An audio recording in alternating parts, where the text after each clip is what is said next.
Honorable members, let us pray. Almighty God, who in your wisdom and goodness have appointed the officers of leaders and parliaments for the welfare of society and the just government of the people, we beseech you to behold with your abundant favor as your servants whom you have been pleased to call to the performance of important trusts in this republic. Let your blessings descend upon us here assembled, and grant that we treat and consider all matters that shall come under our deliberation in so just and faithful a manner as to promote your honor and glory, and to advance the peace, prosperity, and welfare of our country and of those whose interests you have committed to our charge. Amen.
Sergeant at Arms, you may ring the bell for 5 minutes.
We may proceed.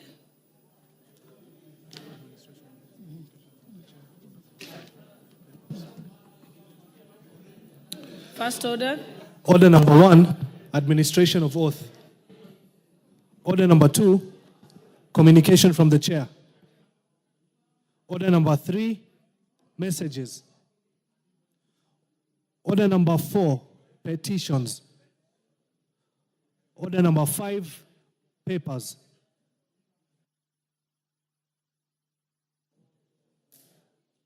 Honorable Speaker, I beg to lay the following papers on the table of the House today, Wednesday, November 13th, 2024, in this morning sitting.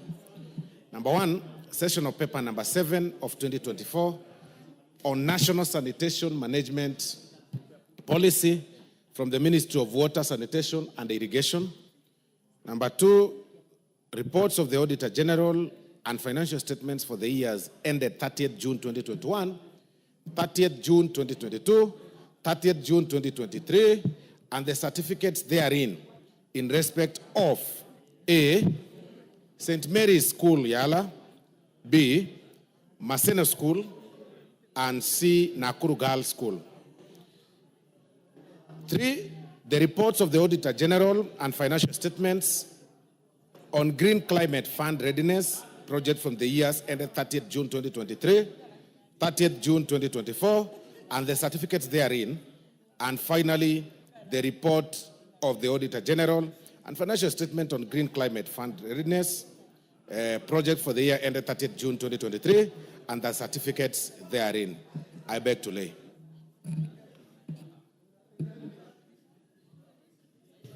Thank you.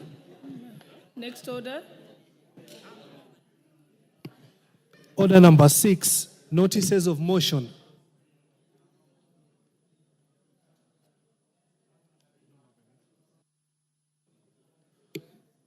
Order number 7, questions and statements.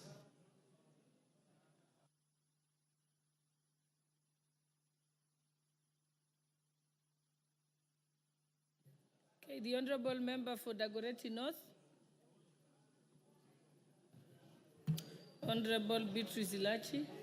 Thank you, Madam Speaker. Madam Speaker, I rise to request for a statement regarding a botched cosmetic surgery resulting in the death of a patient.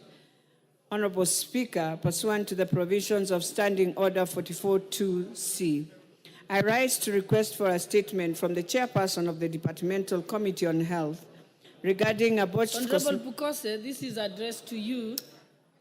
Honorable Pukose, that statement is addressed to you as chairperson for health, so you may pay attention. Honorable Speaker, pursuant to the provisions of Standing Order 44.2c, I rise to request for a statement of the chairperson of the Departmental Committee on Health regarding a botched cosmetic surgery resulting in the death of Ms. Lucy Nganga at the Omnicare Medical Services in Lavington, Nairobi. Honorable Speaker, Ms. Lucy Nganga, a social media influencer, recently underwent a cosmetic surgery at Omnicare Medical Clinic, also known as Body by Design. She was discharged on 18th October 2024, but later experienced health issues at home. Upon returning to the clinic for a follow-up, she was referred to another hospital where she underwent additional surgery. Tragically, Ms. Wamboi passed away at the ICU 4 days later, allegedly due to complications from the surgery procedure.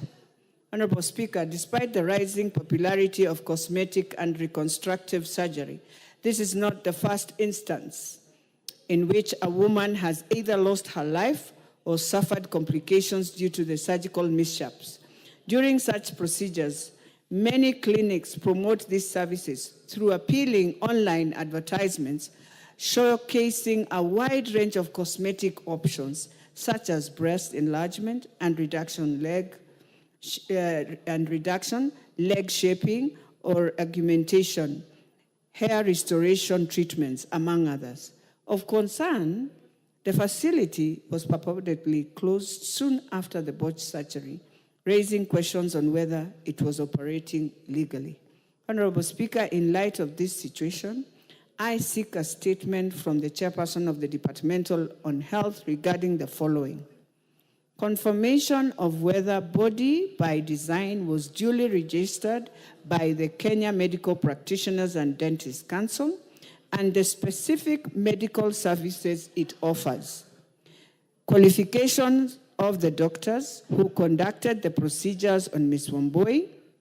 Measures taken to ensure quality assurance and adherence to professional standards by clinic and similar facilities countrywide, and measures being implemented to prevent similar incidents in the future. I thank you, Honorable Speaker. Yeah, Honorable Rachel Mai, you have an intervention? Thank you very much, Honorable Speaker. I would like to support this statement that is raised by the Honorable B.T. Selachi. Honorable Speaker, when this Committee on Health, which is led by the Honorable Dr. Pukose, who is a surgeon, Honorable Speaker, they need to ensure that Kenyans get a list of doctors who can do these cosmetic surgeries without endangering people's lives. Honorable Speaker, many people are suffering. They have gone to these doctors, and it's a contemporary way of dealing with aging, Honorable Speaker. And as Kenyans, we cannot bury our heads in the sand and say that it is not happening. It is happening, Honorable Speaker, and as a response to this statement by the Honorable Elachi, I would like to ask Honorable Dr. Pukose whether it is possible for the Ministry of Health to have a list of the best doctors and work with the county government of Nairobi to identify even the spaces where they can be found. So thank you very much, Honorable Speaker, for giving me a chance to comment. Honorable Pukose, as chairperson of the Committee on Health. Thank you, Honorable Speaker. Honorable Speaker, it is very unfortunate that we have some mushrooming clinics and offering services that they are not accredited to offer. Because apparently, when you talk about breast augmentation, reduction, and other cosmetic surgeries, it needs to be done by people who are qualified, and that facility must be registered and accredited by the Kenya Medical Practitioners and Dentists Council. And therefore, we are going to hold the Kenya Medical Practitioners and Dentists Council accountable because that is their responsibility.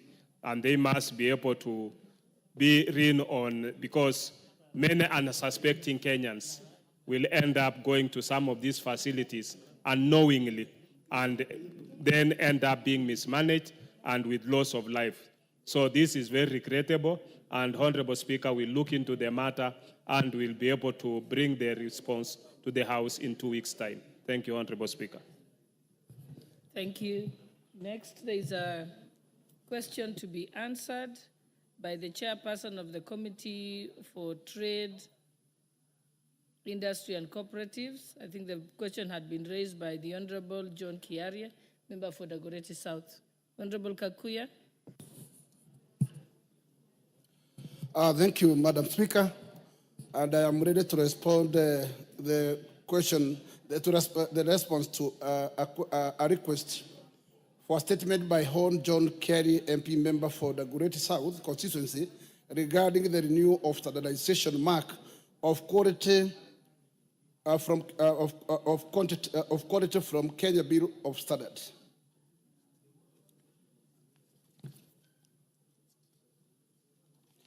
Madam Speaker, the response is as follows.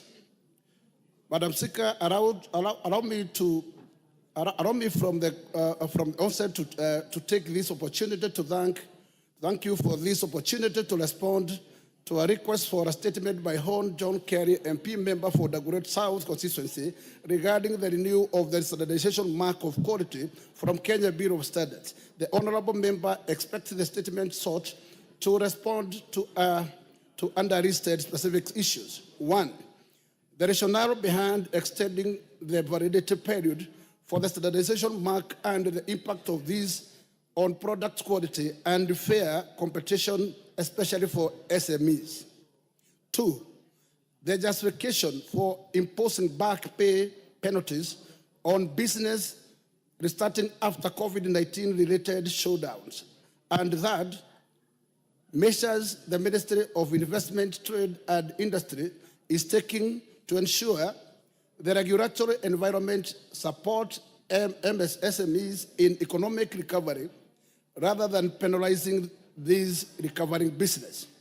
Madam Speaker, as a way of introduction, I wish to state as follows, that Kenya Bureau of Standards, KEBS, is a state agency under the Ministry of Investment, Trade and Industry. It was established under the Standard Act, Cap 496 of the laws of Kenya, with the mandate of promoting the standardization of the specification of commodities and to provide for the standardization of commodities and codes of practice. To fulfill these mandates, Kenya Bureau of Standards coordinates the development of standards, operates product certification programs, tests products and materials, inspects imported goods and other matters. A standardization mark scheme, which is a mandatory product certification scheme for locally manufactured products provided for under Section 10 of the Standard Act Cap 496 laws of Kenya. Madam Speaker, having stated the above, I wish to respond to specific issues raised by Hon. Member for Parliament for Dagoretti South as follows. Question 1. The rationale behind extending the validity period for the standardization mark and the impact of these on product quality and fair competition, especially for SME standards, commissions, and carried out a comprehensive internal review of the standardization scheme. The review aimed at looking at the success, challenges, and opportunities for improvement. It culminated to a report named around improving quality, efficiency, and ease of doing business. The review established that, among others, KEBS was not able to process the applications within the turnaround time in customer service charter. The effect of this is that current businesses and market supply chains, by extension, were disrupted, leading to loss of business opportunities and undue shortages of the respective goods. KEBS therefore revised the validity period to 2 years, while putting mitigation measures in place to ensure product quality is maintained and probably improved. B, the impact of extending validity period, especially for SMEs. Madam Speaker, it follows that with the extension of the validity period of the standardization mark was bound to have either positive or negative impacts, especially on product quality and fair business practices. That being the case, KEBS was well prepared to deal with the two aspects and any other matter that would have cropped up. Product quality. The main objective of increasing the validity period of the standardization mark permits from 1 year to 2 years was to reduce disruption of business occasioned by administrative and logistical issues associated with permit renewal processes. Fair competition. The decision that annual fees would remain the same and be paid for 2 years upfront at the time of renewal price across the board for both large firms and SMEs. However, SMEs continue to enjoy preferential treatment whereby a payment of Kenya shillings 10,000 covers up for 3 products, while their counterparts classified as large firms would be paying up to Kenya shillings, 85 shillings, for the same 3 products. Question 2. The justification for improving back pay penalties on business restarting after COVID-19 related shutdowns.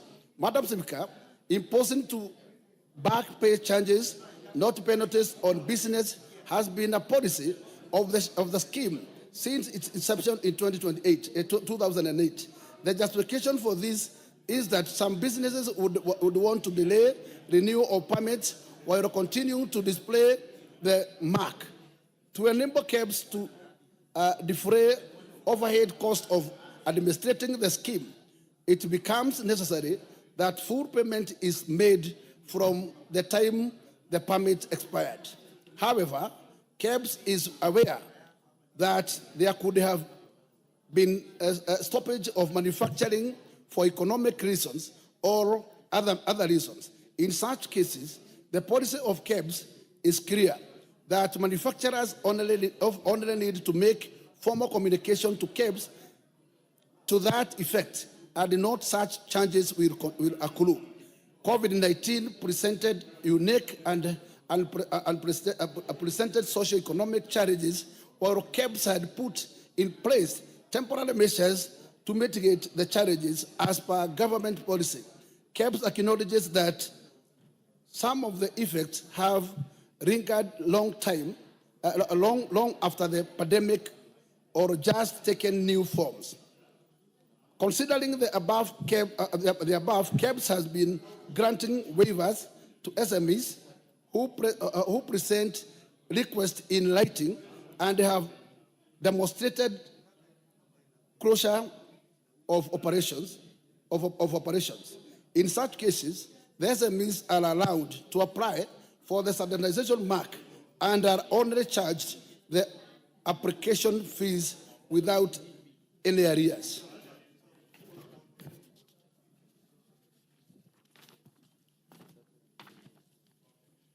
Madam Speaker, let me go to the last question, question 3. Measuring the Ministry of Investment, Trade and Industry meeting is taking to ensure the regulatory environment support SMEs in economic recovery, rather penalizing these recovering business. Initiatives to support SMEs. Madam Speaker, the Ministry of Investment, Trade and Industries has put in place comprehensive measures to support SMEs. The State Department for Industry, through Kenya Bill of Standards, has continued to support SMEs through the following: training and coaching of SMEs through the National Quality Institute. 2. Dissemination of Kenya standards to SMEs through physical workshops, online webinars, and in-house coaching during factory assessments. 3. Incubation program that allows SMEs to be trained on compliance to standards, development of quality control records, product packaging, and labeling. 4. KEBS strategic plan for the year 2003-2007 has committed to support SMEs through capacity building. 5. Recognizing the critical roles undertaken by the Business Association, KEBS has been working with Kenya Association of Manufacturers and Kenya National Federation of Jiwakari Associations in supporting SMEs. 6. KEBS has been collaborating with other agencies, e.g. Kenya Industrial Research Development Institute, KIRUDI, Public Health, Kenya Industrial Property Institute, KIPI, and Counterfeit Authority, Micro, Small, and Small Enterprises Authority, MOSEA, among others, to undertake capacity building in support of SMEs.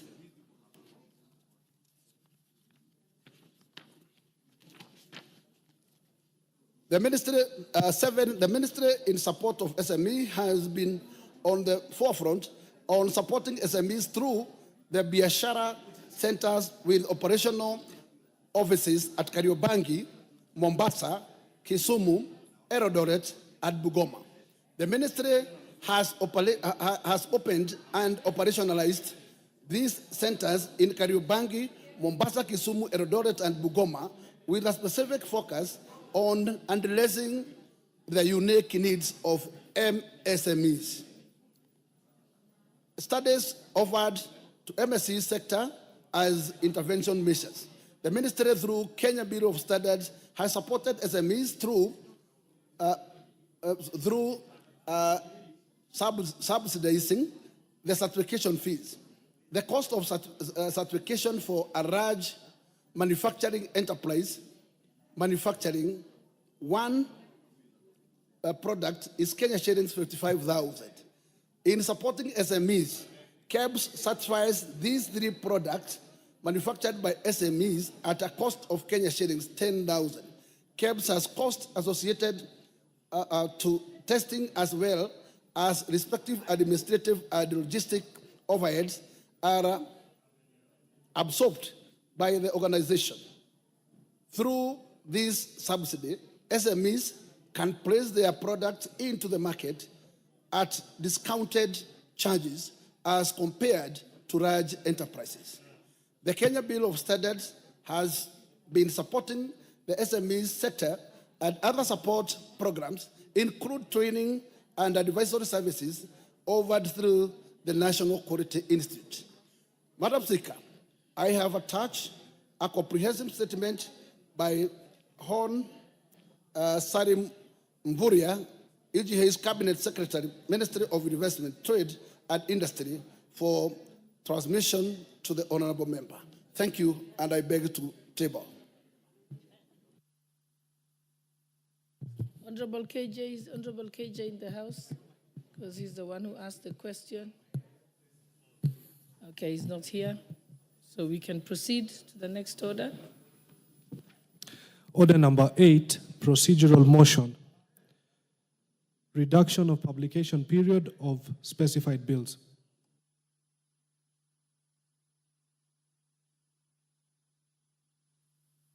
Majority Leader. Your procedural motion. Thank you, Honorable Speaker. Honorable Speaker, I beg to move that pursuant to the provision of Standing Order 120, this House resolves to reduce the publication period of the following bills from 14 days to 12 days in order to facilitate public and stakeholder engagement. 1, the Public Finance Management Amendment Number 3 Bill, National Assembly Bill Number 44 of 2024. 2, the Public Finance Management Amendment Number 4 Bill, National Assembly Bill Number 45 of 2024. 3, the Tax Procedures Amendment Number 2 Bill, National Assembly Bill Number 46 of 2024. 4, the Tax Laws Amendment Bill, National Assembly Bill Number 47 of 2024. 5, the Public Procurement and Asset Disposal Amendment Bill, National Assembly Bill Number 48 of 2024. And 6, the Business Laws Amendment Bill, National Assembly Bill Number 49 of 2024. Honorable Speaker, for information to members and the country, these 6 bills, Honorable Speaker, are very important bills to us and to the country. Honorable Speaker, you are aware that there are many very progressive proposals, including the tax amnesty that Kenyans were waiting for at the end of the last financial year, the tax amnesty that lapsed on the 30th of June.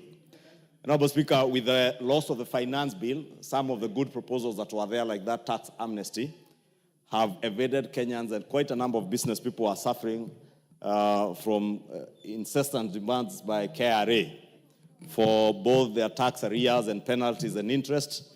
And therefore, Honorable Speaker, some of the proposals include that tax amnesty bill in this tax procedures amendment bill. Others deal with the public finance management and public procurement.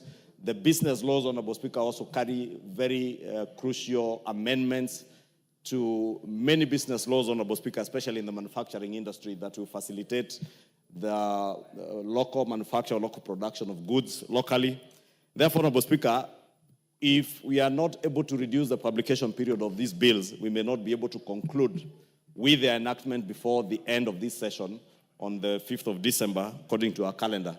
Therefore, we want to reduce the publication period by just 2 days so that we may begin Honorable Speaker, if you can protect me from the Honorable Pukose. He's louder than me on the mic. Bukose.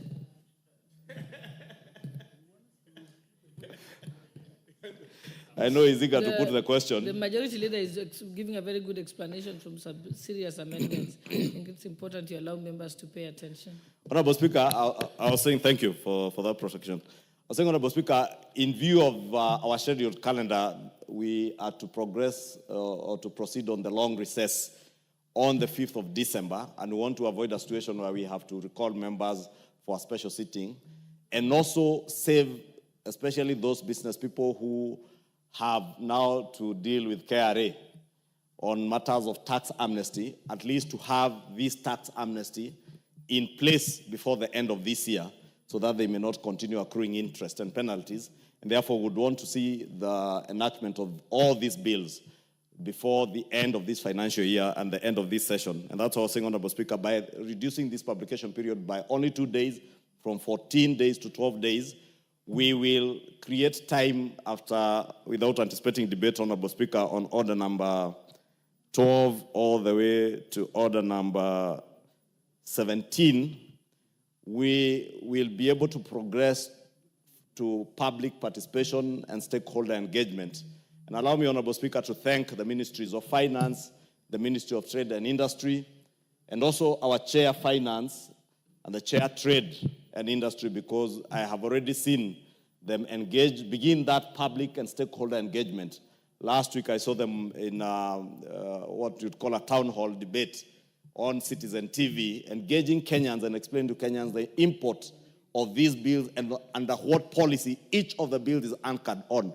Honorable Speaker, these are some of the things that even the courts have been speaking to, that we need to sensitize Kenyans on the import of each and every legislative proposal that we bring to this House. And the Ministry of Finance, the Ministry of Trade and Industry, and others like the Ministry of Environment have already begun that stakeholder engagement and sensitization of Kenyans on the import of these bills, on what policies they are anchored on, and what impact they will have on businesses, the positive impact they will have on businesses, Honorable Speaker. And therefore, for us as the National Assembly, we also need to engage in that stakeholder engagement. And for us to have time to have meaningful, qualitative and quantitative public participation, as we have been told by the courts, Honorable Speaker, we thought it was important to reduce the publication period by those 2 days so that they may come for first reading, and we begin the engagement, the relevant committees begin the engagement with the public, Honorable Speaker, sensitizing them, informing them, so that, again, we preempt what we saw happen with the finance bill in June, where people, and many other bills, Honorable Speaker, including the land amendment clause, where people pick up just a small element of a legislative proposal and spin it out of in a narrative that will suit their political narrative, Honorable Speaker, and not necessarily the truth. Therefore, Honorable Speaker, we have learned that part of what we should begin to do early is to inform Kenyans, and that's why we want this opportunity to begin to inform Kenyans. And that's why I said, Honorable Speaker, again, I thank the Ministry of Finance, the Ministry of Trade and Industry, the Ministry of Environment for the sensitization that they have done with these particular legislative proposals, that even before they submitted the legislative proposals to the National Assembly, Honorable Speaker, I know that the ministries did advertise for Kenyans to submit their views on each of the legislative proposals that they wanted to touch on, whether it's from manufacturing, whether it's on the tax procedures, how Kenyans would expect to have a tax management system or a tax system that is more efficient, fair, and justifiable, Honorable Speaker. And from the many proposals that Kenyans gave to the Ministry of Finance and the Ministry of Trade, that is what was then sieved down into the legislative proposals that were brought to the House. As I said, they have further engaged stakeholders, as I said on Citizen TV last week, and now it will be our time as a National Assembly to meaningfully engage Kenyans, and I want to trust that the chair of the Trade and Industry Committee, the Honorable Gakuya, who is here, the Honorable Kimani Kuria, who is also here, that they will embark to, and also the Committee on Trade by the Honorable Gikaria, environment, they will engage Kenyans on many of these proposals so that Kenyans are well informed and not misinformed and disinformed by those who are intent on disinforming and misinforming Kenyans. Many of these proposals, Honorable Speaker, as I said, are critical, not just for the continuity of business in this country, but also to ensure that businesses are saved from the penalties and interest that are being levied to them by KRA on account of tax arrears. Many, Honorable Speaker, are suffering from cheap imports, that we can protect them, and it is our duty as legislators to protect our local industries so that we may spur growth from the manufacturing sector of our economy. Honorable Speaker, for those members who are in Naivasha, we had an engagement with KEPSA. And when the chairman of KEPSA spoke in that meeting, he indicated how manufacturers today are shifting to other destinations like Uganda, Tanzania, because they have created a more conducive manufacturing environment than ours. It is these incentives, Honorable Speaker, for creating a conducive manufacturing sector in our country that are contained in this Business Laws Amendment Bill. The Public Procurement and Asset Disposal Act Amendment has good proposals, and I want to ask members, please appraise yourselves with the contents of these bills so that even when you're confronted by the media with questions as to what is contained in these bills, we do not go back and say that we do not know, or you do not know, like we had somebody saying she does not know the difference between sheaf and shifo. Honorable Speaker, I will be very embarrassed to hear the same member now say she doesn't know the difference between the Public Procurement and Asset Disposal Amendment Bill and the Tax Procedures Amendment Bill or the Business Laws Amendment Bill. Let us appraise ourselves with the contents of all these bills.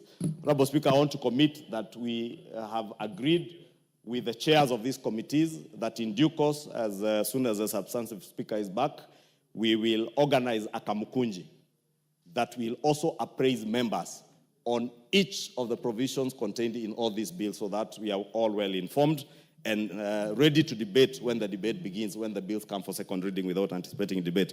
With those many remarks, Honorable Speaker, I beg to move and request the majority whip, the one and only Honorable Silvanus Osoro, to second. Thank you very much, Honorable Speaker. Honorable Speaker, I may really not have anything useful to add other than what the majority leaders well articulated. But just to remind honorable members that these particular bills are very important and vital to the development of this country, Honorable Speaker. You'll all agree with me that matters tax, matters procurement are no longer preserve of the few well-learned people. It's now a matter that is in public domain, that every person wants to discuss about procurement, every person wants to talk about tax, and nowadays you can't lie to people. You can't tell them that this is what the law says. They already know. And in particular, Honorable Speaker, the public procurement and asset disposal is very vital. This is to seek, the bill is actually seeking to realign, the procurement procedures with Article 227, that you need to have the public procurement policy as equitable as possible, as competitive as possible, as transparent as possible, and as cost-effective as possible. And it is very, very important that we have this bill passed, Honorable Speaker, and also to remind all members that our calendar is really quite full, even beyond 5th. When we proceed for recess from 5th, we'll proceed for Yala Games in Mombasa. And that leads us to 18th of December. And then after that, it's Christmas. Every one of us, of course, wants to engage and spend some time with the family. And then now January, when most honorable members here who are parents are also running up and down to take their kids to school, the children to school, and also help the constituents, with the bursaries and such kind of things. So the next day the next session will start thereabout in the month of February. If we don't dispense of these bills within this stipulated time, which is very limited, between now and 5th, Honorable Speaker, we'll really have a challenge, a very huge challenge in terms of fixing everything that pertains this particular very, very important bit, Honorable Speaker. With those many, many remarks, Honorable Speaker, I beg to second.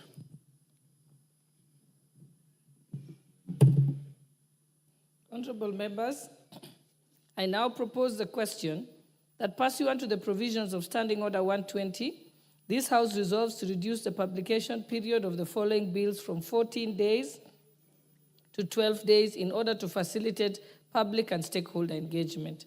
1, the Public Finance Management Amendment Bill number 3, National Assembly Bill number 44 of 2024. 2, the Public Finance Management Amendment number 4 Bill, National Assembly Bill number 45 of 2024. 3, the Tax Procedures Amendment number 2 Bill, National Assembly Bill number 46 of 2024. 4, the Tax Laws Amendment Bill, National Assembly Bill number 47 of 2024. 5, the Public Procurement and Asset Disposal Amendment Bill, National Assembly Bill number 48 of 2024. And 6, the Business Laws Amendment Bill, National Assembly Bill number 49 of 2024.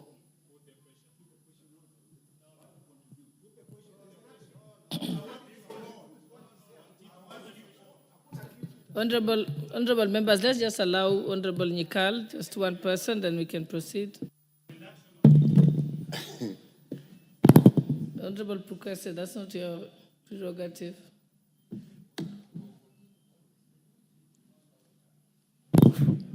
Give me the mic. I rise to agree with the leader of majority and support this process. And I want actually make it very clear that these 4-5 laws we are dealing with is what the economy of this country is going to run on. Madam Speaker, we are talking of public finance, and you know where we have just come from, the public finance laws. It is important, and people take it so seriously that you saw what happened to us when we did listen to the people. And that is what brings the money and how we spend the money. Madam Speaker, the tax procedure laws, it is that tax that will bring the money that we want to spend in the finance laws. And it's therefore extremely important. And the law, the procedures, and the bills, that is how the money comes in. Madam Speaker, when you talk of public procurement, that is the only way government spends money. That's how money moves to get services done. And Madam Speaker, the business laws, that is where all that money comes from. So in a nutshell, Madam Speaker, these are extremely important laws. And I agree with the leader of majority that it is. However, Madam Speaker, what we must not do, I know time is short, and I agree we should hurry and pass them as much as possible. But our emphasis should be on the fact that both this House and the public understand fully what we are talking about, so that when decisions are made by this House and by the public, it is on the basis of information. Sometimes there is a danger, Madam Speaker, that we actually want to pass it quickly and get over with because we understand and we leave people behind. We even leave members of parliament behind when people just turn into voting machines. And that is later on, then they say, well, we didn't know, I didn't read. This time round, Madam Speaker, let us get it right. The emphasis should be on getting it right, not passing it. And Madam Speaker, we should not be afraid of even being called during recess to come and discuss this. This is more important than the recess we are going into. So, Madam Speaker, I support this because I appreciate, and without anticipating debate, this leads directly to order number 9 and the exemptions, even those without anticipating debate are actually in order with this. But I want to just repeat myself and say, please this time, let us look at the interests of the country, not political positions, not business interests. Those are what we should look at in these laws. Because if we don't do that, we can face exactly the same problems we have faced recently with this bill. With that, Madam Speaker, I support. Honorable members, allow me to put the question. I now put the question that pursuant to the provisions of Standing Order 120, this House resolves to reduce the publication period of the following bills from 14 days to 12 days in order to facilitate public engagement, public and stakeholder engagement. 1, the Public Finance Management Amendment number 3 Bill, National Assembly Bill number 44 of 2024. 2, the Public Finance Management Amendment Bill number 4, National Assembly Bill number 45 of 2024. 3, the Tax Procedures Amendment Bill number 2 Bill, National Assembly Bill number 46 of 2024. 4, the Tax Laws Amendment Bill, National Assembly Bill number 47 of 2024. 5, the Public Procurement and Asset Disposal Bill, Disposal Amendment Bill, National Assembly Bill number 48 of 2024. And 6, the Business Laws Amendment Bill, National Assembly Bill number 49 of 2024. Will as many as of that opinion say aye? Aye. Will as many as of the contrary opinion say nay? The ayes have it. Next order. Order number 9, procedural motion. Exemption of business from the provision of Standing Order 43. Majority Leader.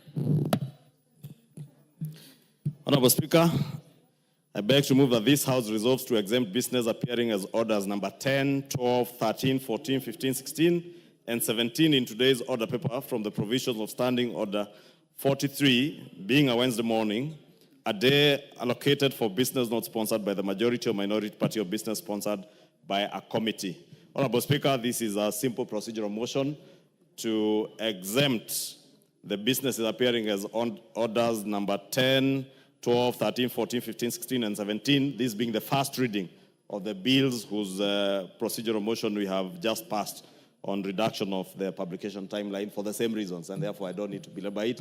And I want to request the Honorable Naomi Wako to second as I move. Thank you, Honorable Speaker. Thank you, Honorable Speaker. I second. Honorable members, allow me to propose the question.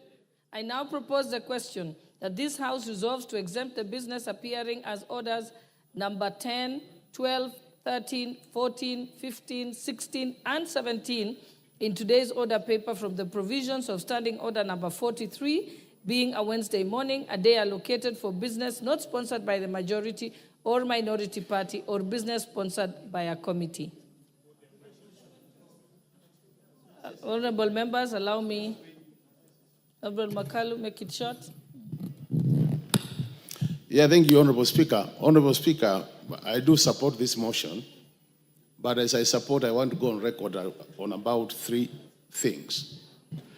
The first one, Honorable Speaker, is that the truth of the matter is members of this House have only Wednesdays morning to do their bills and motions. And it's very unfair when the majority leader keeps on taking our time to bring government bills, which we can extend time and can also create special settings. So, Honorable Speaker, I would be pleading with the majority leader and the House Business Committee is that to allow us have Wednesday morning for private members' bills. These bills you are reading first reading are very important, I agree. But for the future, majority leader, it's important you allow us our day. The second point, Honorable Speaker, which is important, I also want to plead with the House Business Committee. If you look at the last Wednesday's order paper, a bill which I'm supposed to be sponsoring was the immediate bill after POCOSES. Now my bill has been pushed about 3 levels behind. And if you look at the number of my bill, it's number 5 of 2022, Honorable Speaker. So I want the House Business to be fair to members.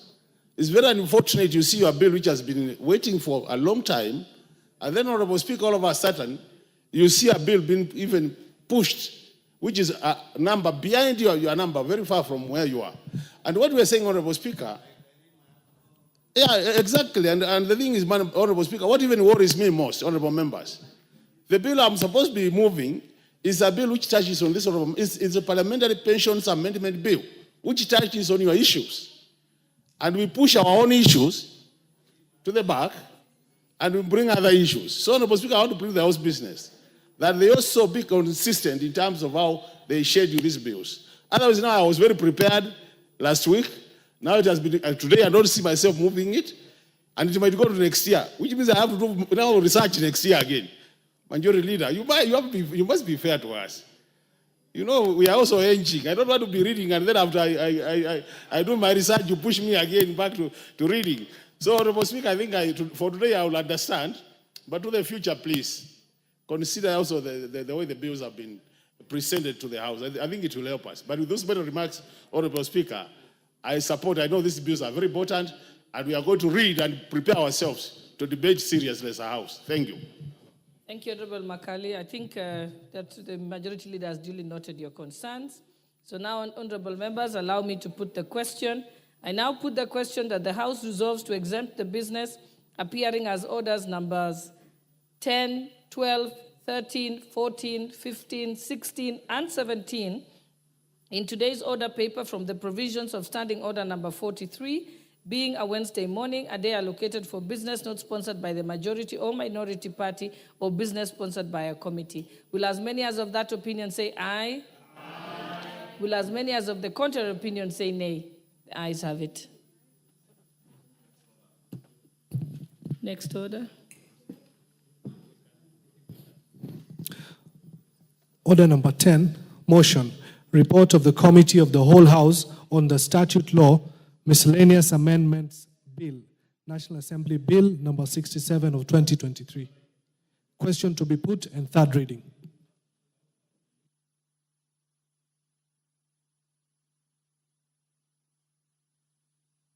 Proceed, Majority Leader.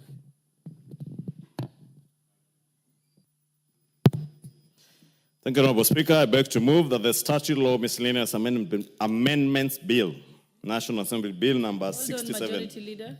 Hold on, Majority Leader. I'm getting different instructions here.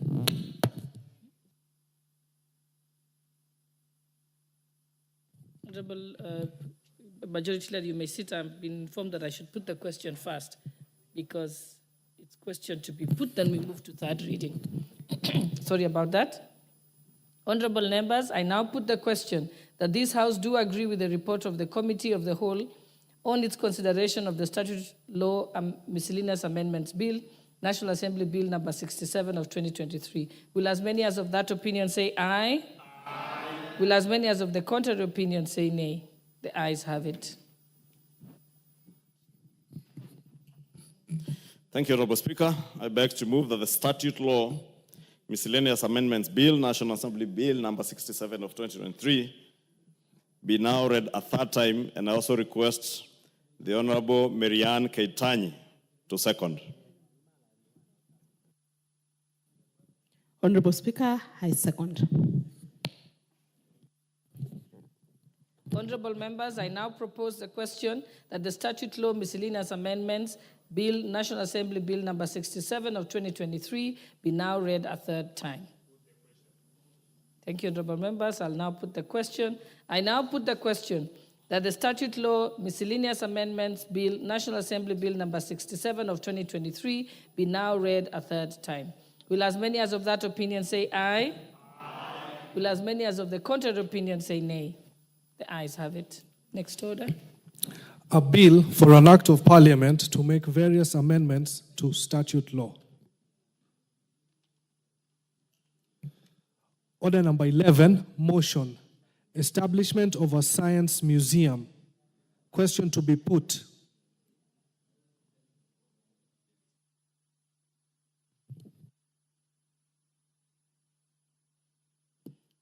Even though the mover of the motion is not here. Honorable members, I now put the question that aware that the Article 11(2)(b) of the Constitution provides that the government shall recognize the role of science and indigenous technologies in the development of the nation, and further aware that Vision 2030 provides for the integration of information, communication, and technology in the country's transformative agenda, concerned that there exists no science museum for consolidating indigenous scientific and technological innovations, training, and research purposes in the East African region. Appreciating that the integration of science and technology would greatly enhance Kenya's economic and societal success, and noting that there is a potential for the growth in the technology sector by establishing a science museum, and further noting that the informal science education plays a key role in the progression of science, technology, engineering, and mathematics, that is STEM, and acknowledging that science museums operate as a nexus between science practitioners, policymakers, and the public, and cognizant of the fact that a science museum in the country would greatly impact on the economy of the country in the quest to become an industrialized nation. And now, therefore, this House resolves that the national government, through the relevant ministries, establishes and operationalizes a science museum in the country. Will as many as of that opinion say aye? Aye. Will as many as of the contrary opinion say nay? The ayes have it. Next order. Order number 12, the Public Finance Management Amendment number 3 Bill, National Assembly Bill number 44 of 2024, first reading. A bill for an act of parliament to amend the Public Finance Management Act to provide for financial management in the transfer of functions between Article 187 of the Constitution and for connected purposes. Next order. Order number 13, the Public Finance Management Amendment number 4 Bill, National Assembly Bill number 45 of 2024, a bill for an act of parliament to amend the Public Finance Management Act and for connected purposes. Next order. Order number 14, the Tax Procedures Amendment number 2 Bill, National Assembly Bill number 46 of 2024, a bill for an act of parliament, first reading, a bill for an act of parliament to amend the Tax Procedures Act and for connected purposes.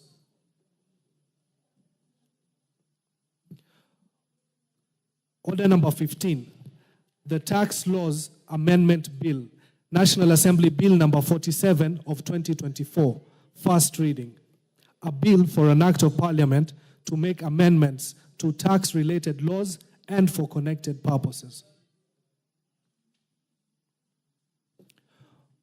Order number 16, the Public Procurement and Asset Disposal Amendment Bill, National Assembly Bill number 48 of 2024, first reading.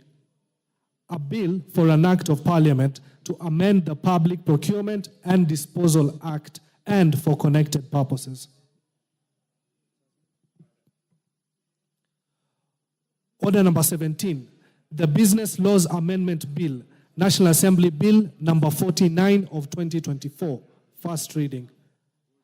A bill for an act of parliament to amend various laws and to make amendments to laws related to financial institutions and for connected purposes. Order number 18, Committee of the Whole House.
Honorable members, we are in the Committee of the Whole House to consider the community workers, the Community Health Workers Bill, National Assembly Bill number 53 of 2022 by the Honorable Martin Peter Sowino.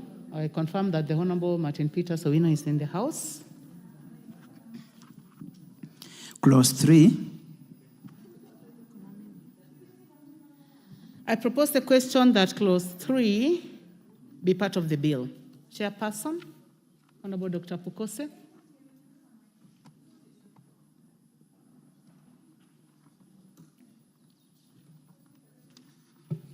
Honorable Chair, I propose that Clause 3 be amended as per the order paper.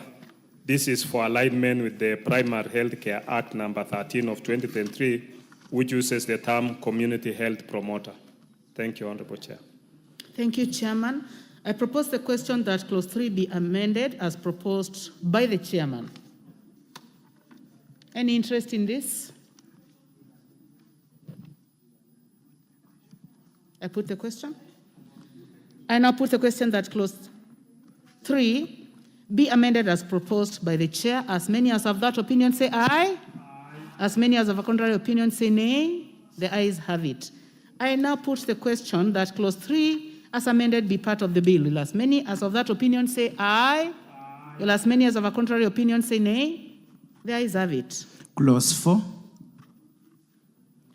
I propose the question that Clause 4 be part of the bill. There be no amendment. I now put the question that Clause 4 be part of the bill. Will as many as have that opinion say aye? Will as many as have a contrary opinion say nay? The ayes have it. Clause 5.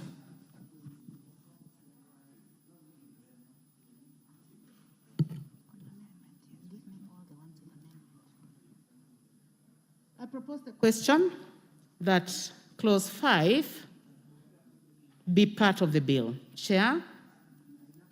Honorable Chair, I propose that Clause 5 be amended as per the order paper. This is for alignment with the Primary Health Care Act number 13 of 2023, which uses the term community health promoter and not workers. Thank you. Thank you, Chairman. I propose the question that Clause 5 be amended as proposed by the Chairman. I put the question. Thank you. I now put the question that Clause 5 be amended as proposed by the Chair. Will as many as have that opinion say aye? Will as many as have a contrary opinion say nay? The ayes have it. I now put the question that Clause 5 as amended be part of the bill. Will as many as have that opinion say aye? Will as many as have a contrary opinion say nay? The ayes have it. Clause 6. I propose the question that Clause 6 be part of the bill. Chair? Honorable Chair, I propose that Clause 6A be amended as per the order paper. This is for the composition of the council should comply with the Mongoso Code of Governance for state corporations in terms of numbers, skill mix, and professional expertise, which should include all relevant players involved in the matters of community health. In Clause B and C, this is just for proper drafting and cross-references in line with the House drafting style. Thank you. Thank you, Chair. I now put the question that Clause 6 be amended as proposed by the Chair. Will as many as I now put the question that Clause 6 be amended as proposed by the Chair. Will as many as have that opinion say aye? Will as many as have a contrary opinion say nay? The ayes have it. I now put the question that Clause 6 be amended as amended. I want to take that again. I now put the question that Clause 6 as amended be part of the bill. Will as many as have that opinion say aye? Will as many as have a contrary opinion say nay? The ayes have it. Clause 7. I propose the question that Clause 7 be part of the bill. Chairman? Honorable Chair, I propose that Clause 7 be amended as per the order paper. This is for proper drafting and cross-referencing in line with the House drafting style. Thank you. Thank you, Chairman. I now propose the question that Clause 7 be amended as proposed by the Chairman. I now put the question that Clause 7 be amended as proposed by the chairman. Will as many as of that opinion say aye? Aye. Will as many as of contrary opinion say nay? The ayes have it. I now put the question that Clause 7 as amended be part of the bill. Will as many as of that opinion say aye? Aye. Will as many as of a contrary opinion say nay? The ayes have it. Clauses 8, 9, 10, 11, 12, 13, 14, 15, 16, and 17. I propose the question that clauses 8, 9, 10, 11, 12, 13, 14, 15, 16, and 17 be part of the bill.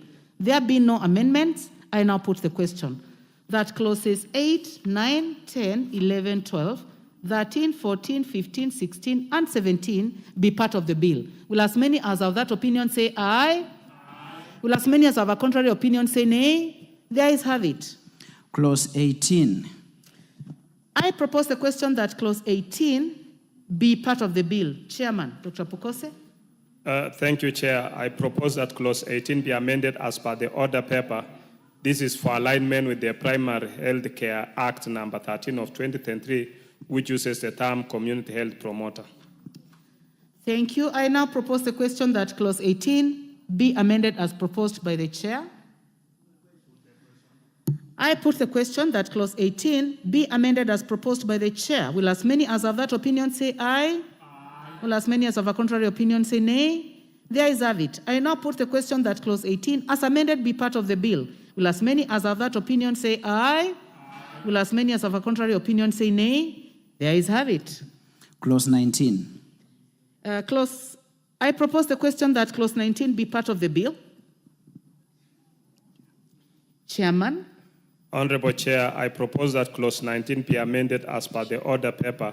This is for alignment with the Primary Health Care Act number 13 of 2023, which uses the term community health promoter, to require publication of registered community health promoters on the website of the Community Health Promoters Council instead of the Kenya Gazette, as the latter is very expensive and not economical. Thank you, Chair. Thank you. I propose the question that Clause 19 be amended as proposed by the Chairman.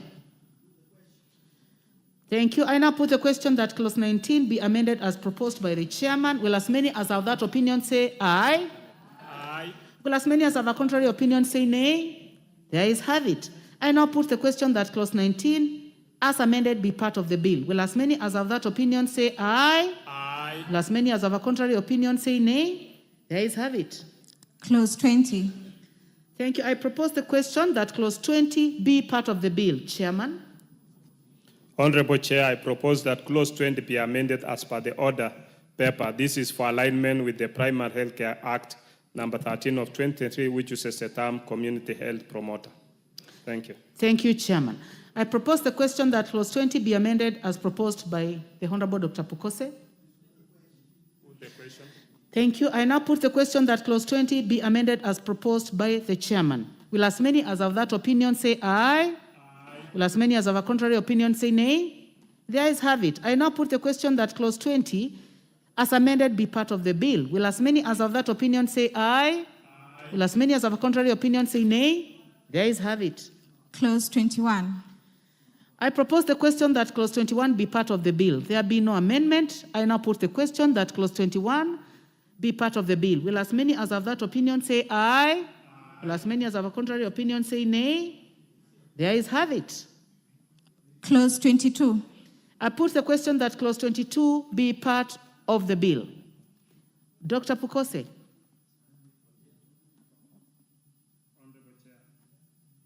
Yes, there seems there is Honorable Chair, I propose that Clause 22 be amended as per the order paper. This is for alignment with Primary Health Care Act number 13 of 2023, which uses the term community health promoter and not worker. Thank you. I now put the question that Clause 22 be amended as proposed by the Honorable Dr. Pukose. I put the question. So I now put the question that Clause 20 be amended as proposed by the Chairman. Clause 22. I will take that again, honorable members. I now put the question that Clause 22 be amended as proposed by the Chairman. I now put the question that Clause 22 be amended as proposed by the chair. Will as many as of that opinion say aye? Will as many as have a contrary opinion say nay? The ayes have it. I now put the question that Clause 22 as amended be part of the bill. Will as many as of that opinion say aye? Will as many as have a contrary opinion say nay? The ayes have it. Clause 23. I propose the question that Clause 23 be part of the bill. Chairman? Honorable Chair, I propose that Clause 23 be amended as per the order paper. This is for alignment with the Primary Health Care Act number 13 of 2023, which uses the term community health promoter, not worker. Thank you. Thank you, Chairman. Honorable members, I propose the question that Clause 23 be amended as proposed by the Chairman. I put the question. Thank you. Honorable members, I now put the question that Clause 22 be amended as proposed by the Chair. Will as many as have that opinion say aye? I now put the question that Clause 23 be amended as proposed by the Chair. Will as many as have that opinion say aye? As many as have a contrary opinion say nay? The ayes have it. Clause 24 and 25. I propose the question that Clause 24 and 25 be part of the bill. There be no amendment. I now put the question that Clause 24 and 25 be part of the bill. Will as many as have that opinion say aye? Will as many as have a contrary opinion say nay? The ayes have it. Clause 26. I propose the question that Clause 26 be part of the bill. Chairman? Honorable Chair, I propose that Clause 26 be amended as per the order paper. 26A is for alignment with the Primary Health Care Act number 13 of 2023, which uses the term community health promoter. In subclause P, this is for accountability purposes. The advocate that sits on the disciplinary committee ought to be appointed by the Attorney General, who by the Constitution is the principal legal advisor of the national government. Thank you, Chair. I propose the question that Clause 26 be amended as proposed by the Chairman. I now put the question that Clause 26 be amended as proposed by the Chair. Will as many as have that opinion say aye? Aye. Will as many as have a contrary opinion say nay? The ayes have it.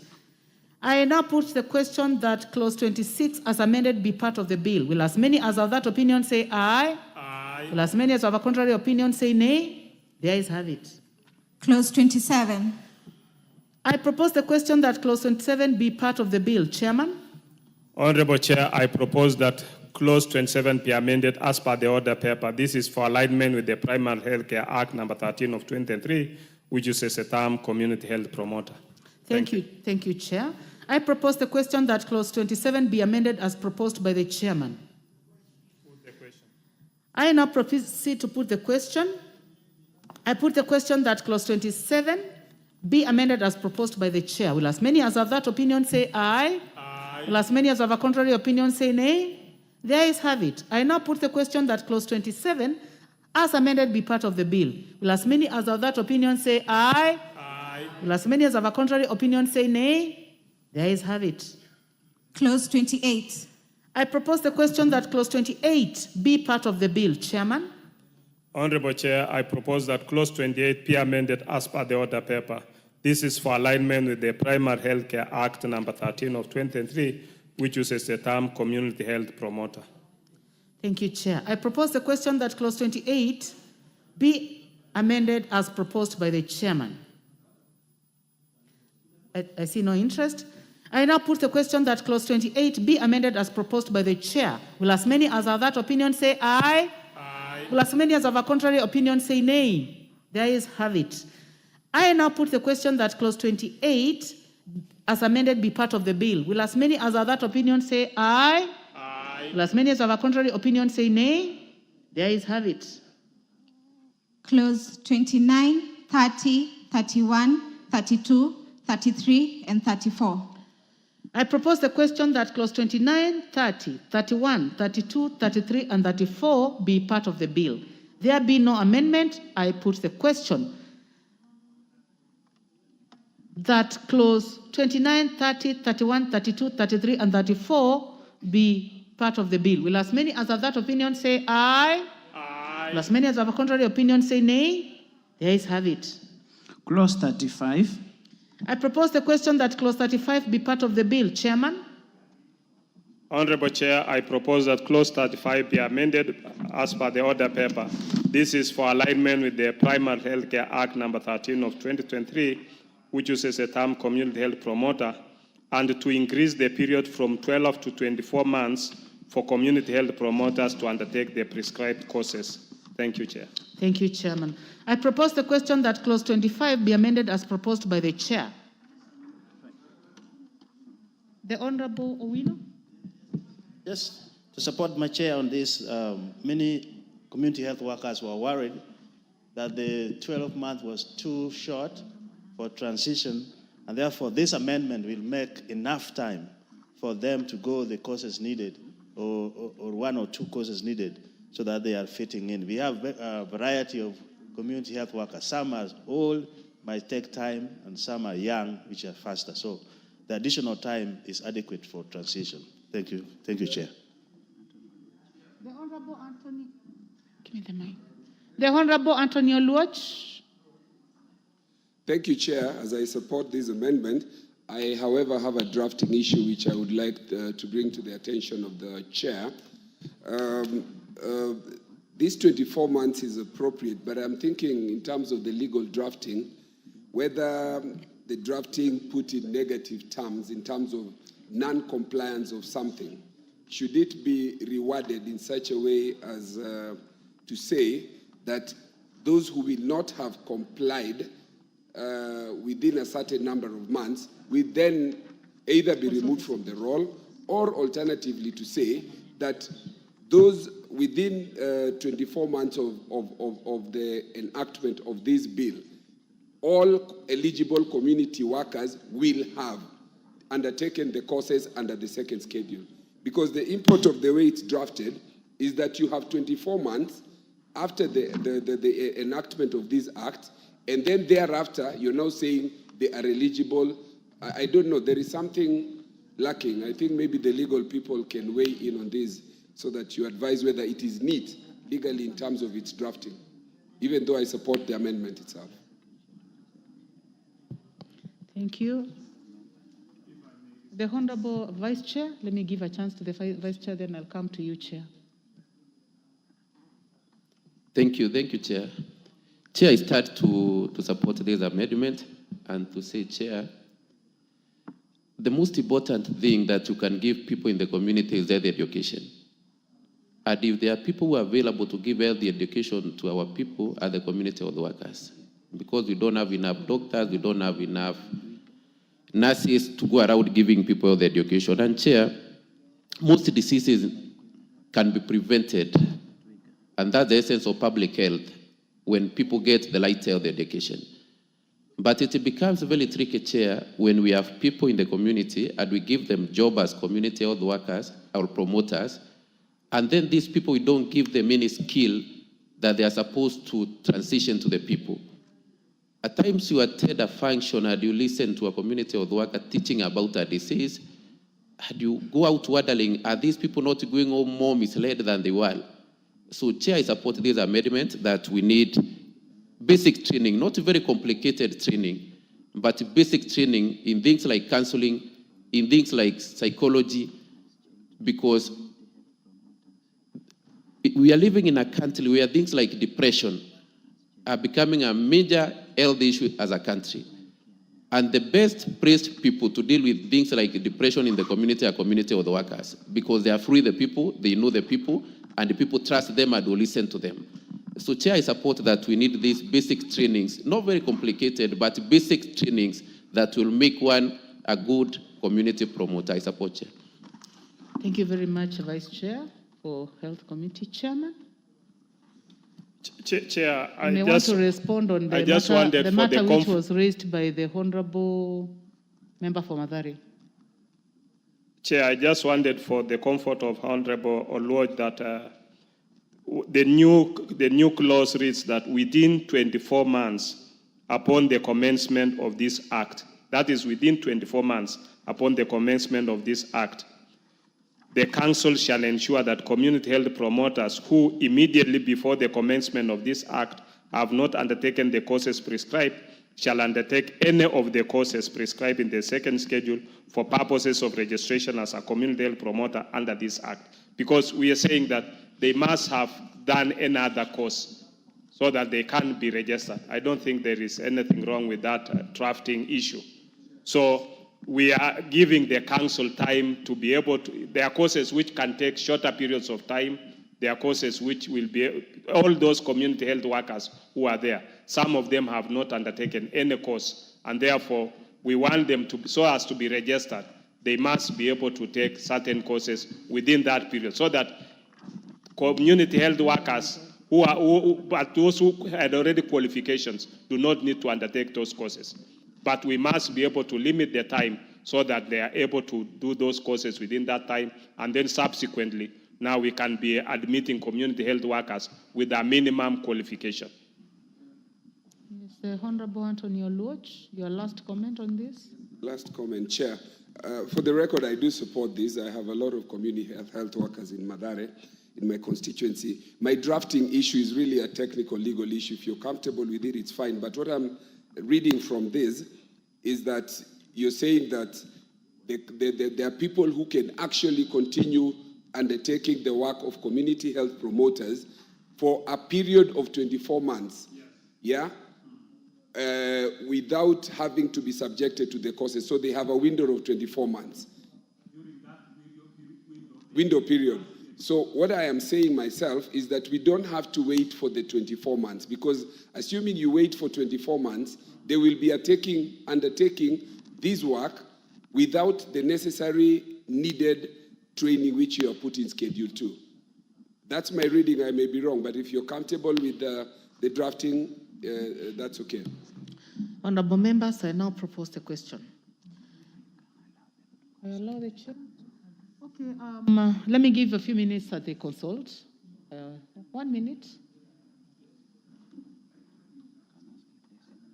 Is there any other member who would like to contribute to this as the chair consults?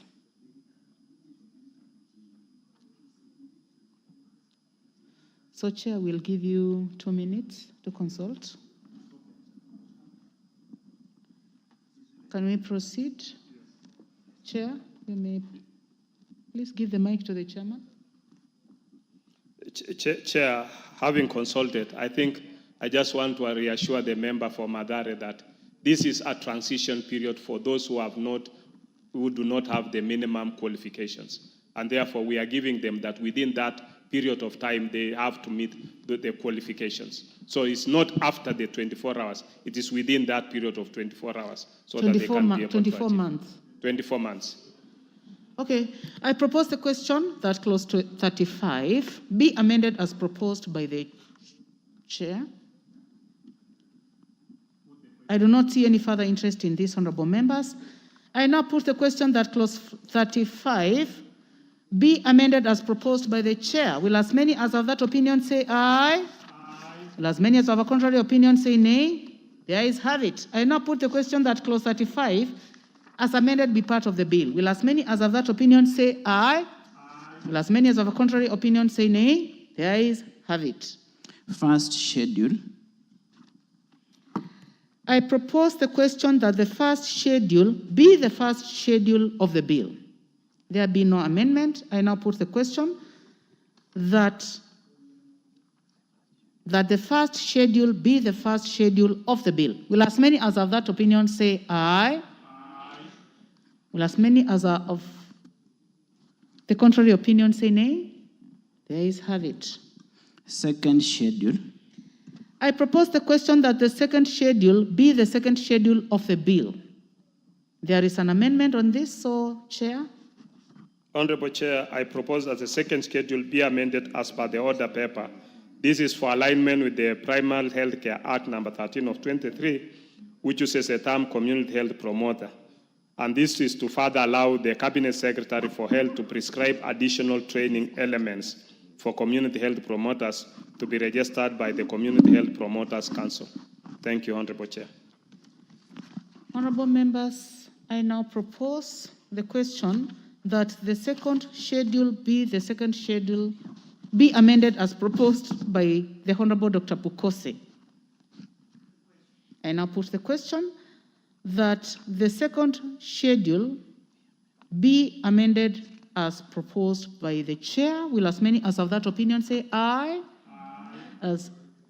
Will as many as of a contrary opinion say nay? The ayes have it. I now put the question that the second schedule as amended be part of the bill. Will as many as of that opinion say aye? Aye.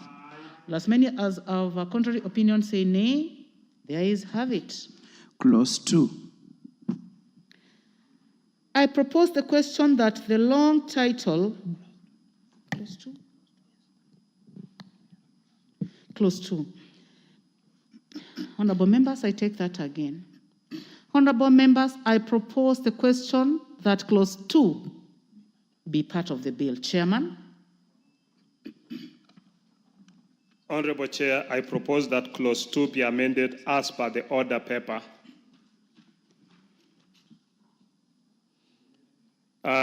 In 2A, this is for alignment with the Primary Healthcare Act number 13 of 2023, which uses the term community health promoters. In B, C, and D is for alignment with Primary Healthcare Act number 13 of 23, which uses the term community health promoter. And in E, the registrar means the person appointed by a registrar under Section 17 of this Act, and this is for proper drafting in line with the House drafting style. And in F, Chair, is for alignment with the Primary Healthcare Act number 13 of 23, which uses the term community health promoter. Thank you, Chair. I propose the question that Clause 2 be amended as proposed by the Chairman. I now put the question that Clause 2 be amended as proposed by the Chair. Will as many as of that opinion say aye? Aye. Will as many as of a contrary opinion say nay? The ayes have it. I now put the question that Clause 2, as amended, be part of the bill. Will as many as of that opinion say aye? Aye. Will as many as of a contrary opinion say nay? The ayes have it. Long title. I propose the question that the long title be the long title of the bill. Chairman.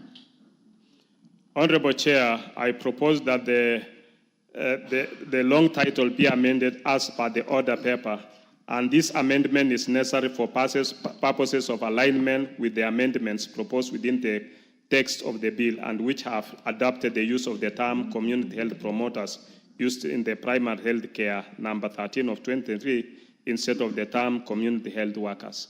Thank you, Chair. Thank you, Chair. I propose the question that the long title be amended as proposed by the Chair. I now put the question that the long title be amended as proposed by the Chair. Will as many as of that opinion say aye? Aye. Will as many as of contrary opinion say nay? The ayes have it. I now propose the question that the long title as amended be. I now put the question that the long title as amended be part of the bill. As many as of a contrary opinion say nay. The ayes have it. Clause 1. Honorable members, I now propose the question that Clause 1 be part of the bill. Chairman. Honorable Chair, I propose that Clause 1 be amended as per the order paper. This is citing this Act as the Community Health Promoters Act 2022. The amendment is necessary for purposes of alignment with the amendments proposed within the text of the bill, which have adopted the use of the term community health promoters used in the Primary Health Care number 13 of 2023 instead of the term community health workers. Thank you, Chair. Thank you, Chair. I now propose the question that Clause 1 be amended as proposed by the Chairman. I now put the question that Clause 1 be amended as proposed by the Chair. Will as many as of that opinion say aye? Aye. Will as many as of a contrary opinion say nay? The ayes have it. I now put the question that Clause 1 as amended be part of the bill. Will as many as of that opinion say aye? Aye. Will as many as of a contrary opinion say nay? The ayes have it. Thank you, honorable members. Honorable members, we have concluded consideration of the clauses in the bill. For the information of the committee and the House, the title of the bill has been changed from Community Health Workers to the Community Health Promoters Bill. We will now proceed to report to the House. I now call upon the mover to move reporting. Thank you, Honorable Chair. I beg to move the that the committee do report to the House its consideration of the Community Health Promoters Bill, National Bill number 53 of 2022, and its approval thereof with amendments. Thank you very much. Honorable members, I now put the question, which is that the committee do report to the House its consideration of the Community Health Promoters Bill, National Assembly Bill number 53 of 2022, and its approval thereof with amendments. Will as many as of that opinion say aye? Will as many as of a contrary opinion say nay? The ayes have it.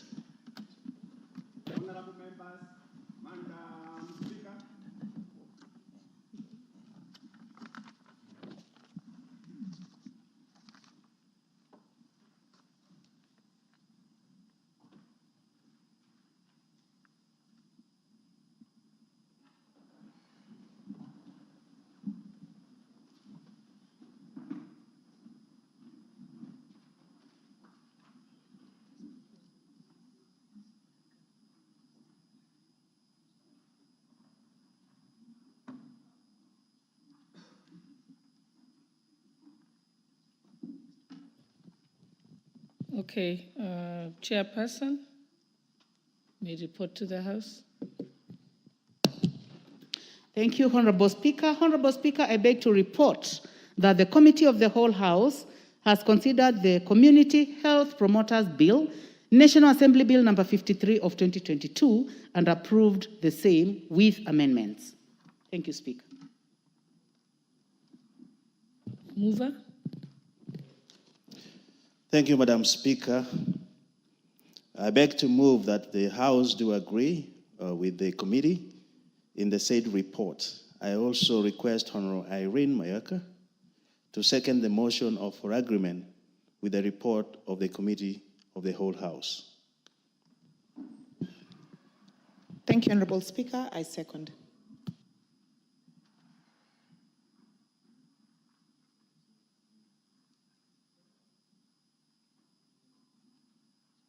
You have seconded? Yes. Okay. Honorable members, I propose the question that the House do agree with the committee in the said report.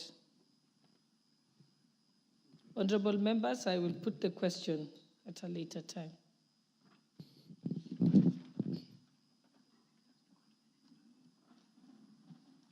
We may move to the next order. Order number 19, the Environmental Management and Coordination Amendment Bill, National Assembly Bill number 66 of 2023, second reading.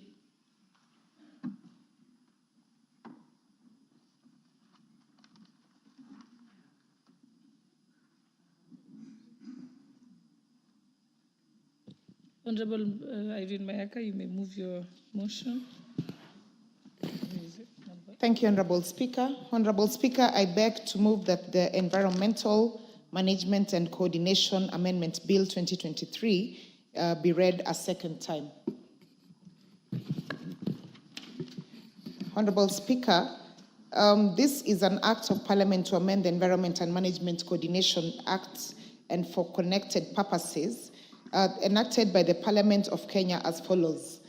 The purpose being Section 147 of the Environmental Management and Coordination Act of 199 is amended in subsection 2 by inserting the following new paragraph immediately after paragraph B, which reads, make provisions for the prohibition of the introduction, growth, or maintenance of trees of the eucalyptus species in and along any river, lake, sea, or wetland.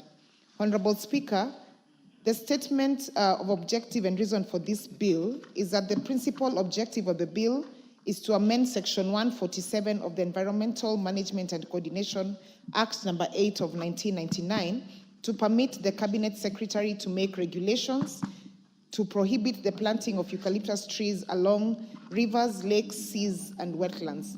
This is meant to remove the water-intensive eucalyptus trees from water catchment areas and thus preserve groundwater and prevent the reduction of water level. Honorable Speaker, the statement on the delegation of legislation power and limitations of fundamental rights and freedoms, the bill delegates legislative power to the Cabinet Secretary, but does not limit fundamental rights and freedoms. Statement that the bill concerns county governments. The bill concerns county governments in terms of Article 110(1)(a) of the Constitution. It affects the functions of county governments under paragraph 10 of Part 2 of the 4th schedule of the Constitution on implementation of specific national government policies on natural resources and environmental conservation. Statement that the bill is a money bill within the meaning of Article 114 of the Constitution. The enactment of the bill shall not occasion additional expenditure for public funds. Honorable Speaker, I just want to mention to this House that, first of all, the reason why I sought to move this particular bill is because I promised myself when I became a member of Parliament that I would leave with a legacy before the end of the term. And my legacy, in essence, was to save the rivers of this country, starting with my own home county of Nyamira County, which, Honorable Speaker, had 11 rivers that had water. But right now, only 2 actually have water. The reason for this is because there has been an intensive growth of eucalyptus trees along the wetland areas of our rivers. Honorable Speaker, just to put this into context, I will mention some of the other counties that have also been affected by the growth of the eucalyptus trees along the wetland areas. These counties are the county of Bomet, Narok, Nyamira, as I have mentioned, Siaya, Kisumu, Homa Bay, Bungoma, Kakamega, Busia, Kiambu, Nairobi, Machakos, Mombasa, Kilifi, Kisii, Vihiga, Nyandarua, Meru, Nyeri, Kericho, Kirinyaga. So, Honorable Speaker, as you can see, this has affected almost more than half of this country. Therefore, Honorable Speaker, the aim of this proposal is to make an amendment of the section that I've mentioned, Section 147 of number 8 of the Environmental Management and Coordination Act 99, by introducing a clause that prohibits planting, growing, or maintaining the eucalyptus tree species in and along any rivers, lakes, and wetlands. And Honorable Speaker, just to also add another element of this, is that from the scientific research that has been done, this particular eucalyptus tree and its species actually consumes an average of up to 90 liters of water during the wet condition and draws up to 40 liters of water during the dry season. So it is very intense in its activities. And also, Honorable Speaker, the leaves of the eucalyptus tree do not degenerate. So in essence, they do not dissolve into being manure production for our soils, but rather they stick there and you actually have to burn them. Honorable Speaker, this in essence means that any life that is found within the rivers can also not be sustained if the rivers do not have water or any other water bodies. Honorable Speaker, the eucalyptus are the most widely cultivated forest trees in the world. The genus Eucalyptus comprises more than 900 species and various hybrids and varieties.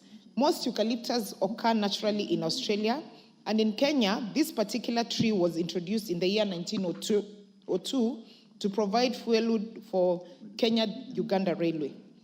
Madam Speaker, the total area under eucalyptus in Kenya is about 150,000 hectares, distributed in gazetted forests, land owned by large private companies, small-scale farmers, and local authorities.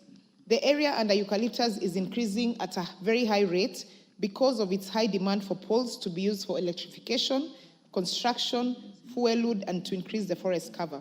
Madam Speaker, a perceived ready market for eucalyptus product has motivated farmers to grow the species, Yet extensive growing has led to the concern I am raising, especially along our wetland areas.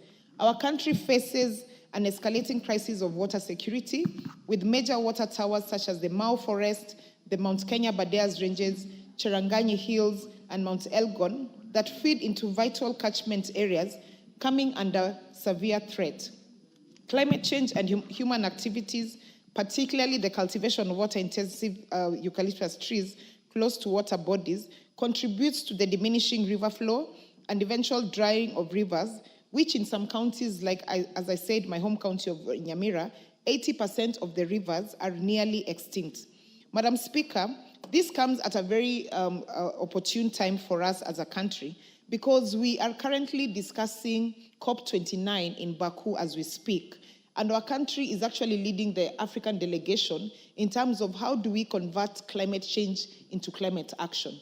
So this is really relevant for us because we are not just talking about climate change, but you're talking about an actual action that is being done by members of this House to ensure that there's a prosperity document that you're putting in place, an act that ensures that we do safeguard our rivers in this country. And Madam Speaker, this is not only for us. This is actually for the generations to come as well. Our young people, the young people of this country, have to be made aware that if we do not take action in terms of climate change actions for our country, then we are not helping the problem and we are not also helping the future generations. Madam Speaker, the reality is our growing water demand and water scarcity have become a notable challenge. Climate change, population growth, urbanization, water pollution, and poor management of water resources have aggravated the issue to a water crisis level, affecting economic activities, food security, education, and health. And so, this has been an environmental and community outcry in many countries suffering the negative effects of eucalyptus on water resources, soil health, and the entire biodiversity. Madam Speaker, environmental degradation and especially water scarcity is a global concern, with international organizations like the UNICEF predicting that close to half of the world's population will be living in areas facing water scarcity by as early as next year, 2025. At the center of this rising crisis is invasive trees like the eucalyptus species, of research evidence revealing that devastating impact in several countries. In 2023, for example, a study in Ethiopia alluded to the fact that the rapidly expanding areas of eucalyptus on farmers' fields affected the blue water supply downstream. Madam Speaker, another example is the water wells in India and Zimbabwe that reported between 25 to 37% reduction in the span of 3 to 5 years after planting of eucalyptus trees close to the rivers. Other countries, including Portugal, Spain, and close home in Rwanda, have banned eucalyptus trees completely. Portugal started the shift in 1990. Rwanda took the decision to ban the tree species in the year 2009, while Spain commenced what they called the de-eucalyptalizing in 2018 and actively resorted to replanting other tree species, including native ones, helping to boost the chances for nature to recover some of its resistances. All these countries, Madam Speaker, have embraced other equally economically useful trees, species that are also friendly to the environment and protect the health and the earth and its inhabitants. And Madam Speaker, during my research and working with the experts in the environmental space, one of the trees that has really been recommended as a replacement for eucalyptus is the bamboo tree. And the reason for this is because the bamboo tree has equal economic benefits as the eucalyptus tree, but is more friendly towards the environment and especially the wetland areas.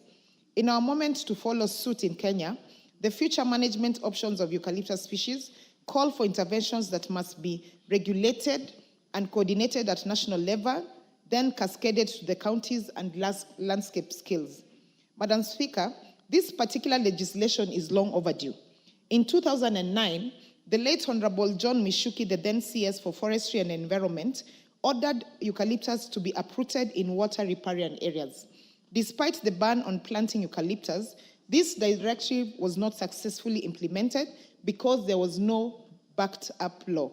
It was not backed up by the law, and therefore the regulations could not be implemented by the CS. Madam Speaker, when passed by this Honorable House, the proposed amendment will allow the Cabinet Secretary to make specific prohibitions to prohibit introduction, growth, maintenance of the eucalyptus species in Kenya. This will align and cement the existing climate change and sustainable environmental conservation regulation framework to achieve more resilient ecosystem. In terms of public participation, Madam Speaker, I did engage in a community-focused engagement in my home county, which I used as a pilot, using the Super MP football tournament. And this particular tournament had a running theme of reviving our rivers. And what we did is that we ensured that the young people who actually participated in that tournament did plant alternative trees whenever they began a game of football. And for a period of 4 weeks, there was intense discussion about this particular aim of reviving our rivers within the county of Nyamira. 3 weeks ago, there was another public participation exercise that was conducted in the county of Kilifi, in which the stakeholders also agreed that following the passing of the amendments, the government, private sector, and civil society will collaborate to achieve the goals outlined in the bill to promote sustainable development. I had an opportunity to also present this particular bill before the Committee of Environment, and the committee did have an opportunity to have widespread public participation, including engaging the experts in the environment space, and they did approve this particular bill to proceed. The Environment Management and Coordination Act Amendment Bill of 2023, Madam Speaker, is essential to protect our water resources. I recommend that national institutions mandate to manage forest and water catchment areas like the Kenya Forest Service, the Kenya Research Institute, and Water Resource Authority should provide site-specific alternative trees, such as the bamboo tree and other native species, to replace the eucalyptus entirely. Madam Speaker, as I conclude, let me say that this bill concerns county government in terms of Article 110(1)(a) of the Constitution, and I will be making further communication through the Speaker on who will be the co-sponsor of the bill in Senate. And as I conclude, I just want to reach out and express to the members that we as a country need to take action so that we can protect our fields, we can protect our rivers. And Honorable Speaker, the only way we can ensure that is done is by ensuring that we do put laws in place that actually ensure that we protect this, not just for the purposes of this particular parliament that we serve in, but also for the prosperity. And Honorable Speaker, I will finish with a quote from a French proverb. We never know the worth of water till the well is dry. I submit, and I call upon the Honorable Jane Kagiri to second. I thank you.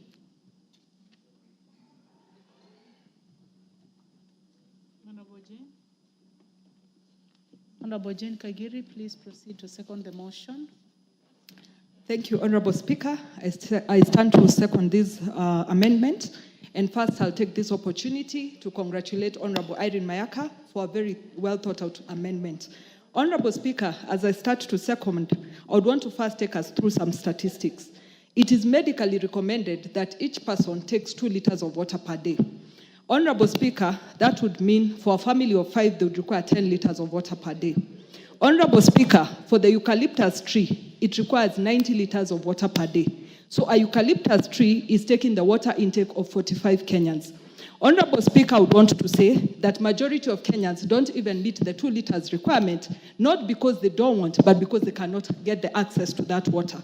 So, Honorable Speaker, I would be seconding to state that it would be very unfortunate for us as a country to continue allowing this tree to be planted next to our riverbed and our water sources, knowing that it is taking up water, which would be of great assistance to our people and of great use to them. Secondly, Honorable Speaker, this is a tree that causes a lot of soil degradation, because if we look at a situation of an acre in Kenya, it would fit around 3,000 trees. A quick math of what I spoke before, that would mean 270,000 liters of water being taken up per day on that particular area of soil. Honorable Speaker, that will cause a lot of soil degradation, even to the neighboring piece of land, because knowing how the roots of the eucalyptus tree operate, they actually stretch onto other pieces of land. So, Honorable Speaker, that would be the second point, that our eucalyptus trees are causing a lot of soil degradation in our country. And the third one, I would want to speak of the biodiversity loss. And biodiversity loss, actually, Honorable Speaker, is in regard to the tough decomposition of eucalyptus leaves. Unlike many other trees where their leaves decompose and in fact become manure for the soil, on this one, the eucalyptus leaves normally do not decompose. So actually, they are not of any benefit to the soil in that area, and they actually affect the flora and fauna of the particular area. So, Honorable Speaker, the third thing I would want to speak about is its effect on the water quality. As we've spoken, Honorable Speaker, the eucalyptus tree sucks in a lot of water. So, of course, it affects the water, surface water. It takes up all the surface water. The surface water normally has a lot of nitrogen and phosphorus, which is important for soil nutrients. Again, we lose it because of this particular tree. Honorable Speaker, even in regards to the local climate, the eucalyptus tree is not beneficial to us. In fact, it causes desertification, Honorable Speaker. Honorable Speaker, with those many remarks, I hope we have convinced this House that we need to put an amendment to this bill to ensure that never again should our water sources be dried because of the eucalyptus tree. Thank you, Honorable Speaker. I submit and I second. Thank you. Thank you very much, Honorable Mayaka and Honorable Jane Kagiri. Honorable members, I now propose the question that the Environmental Management and Coordination Amendment Bill, National Assembly Bill number 66 of 2023, be read a second time.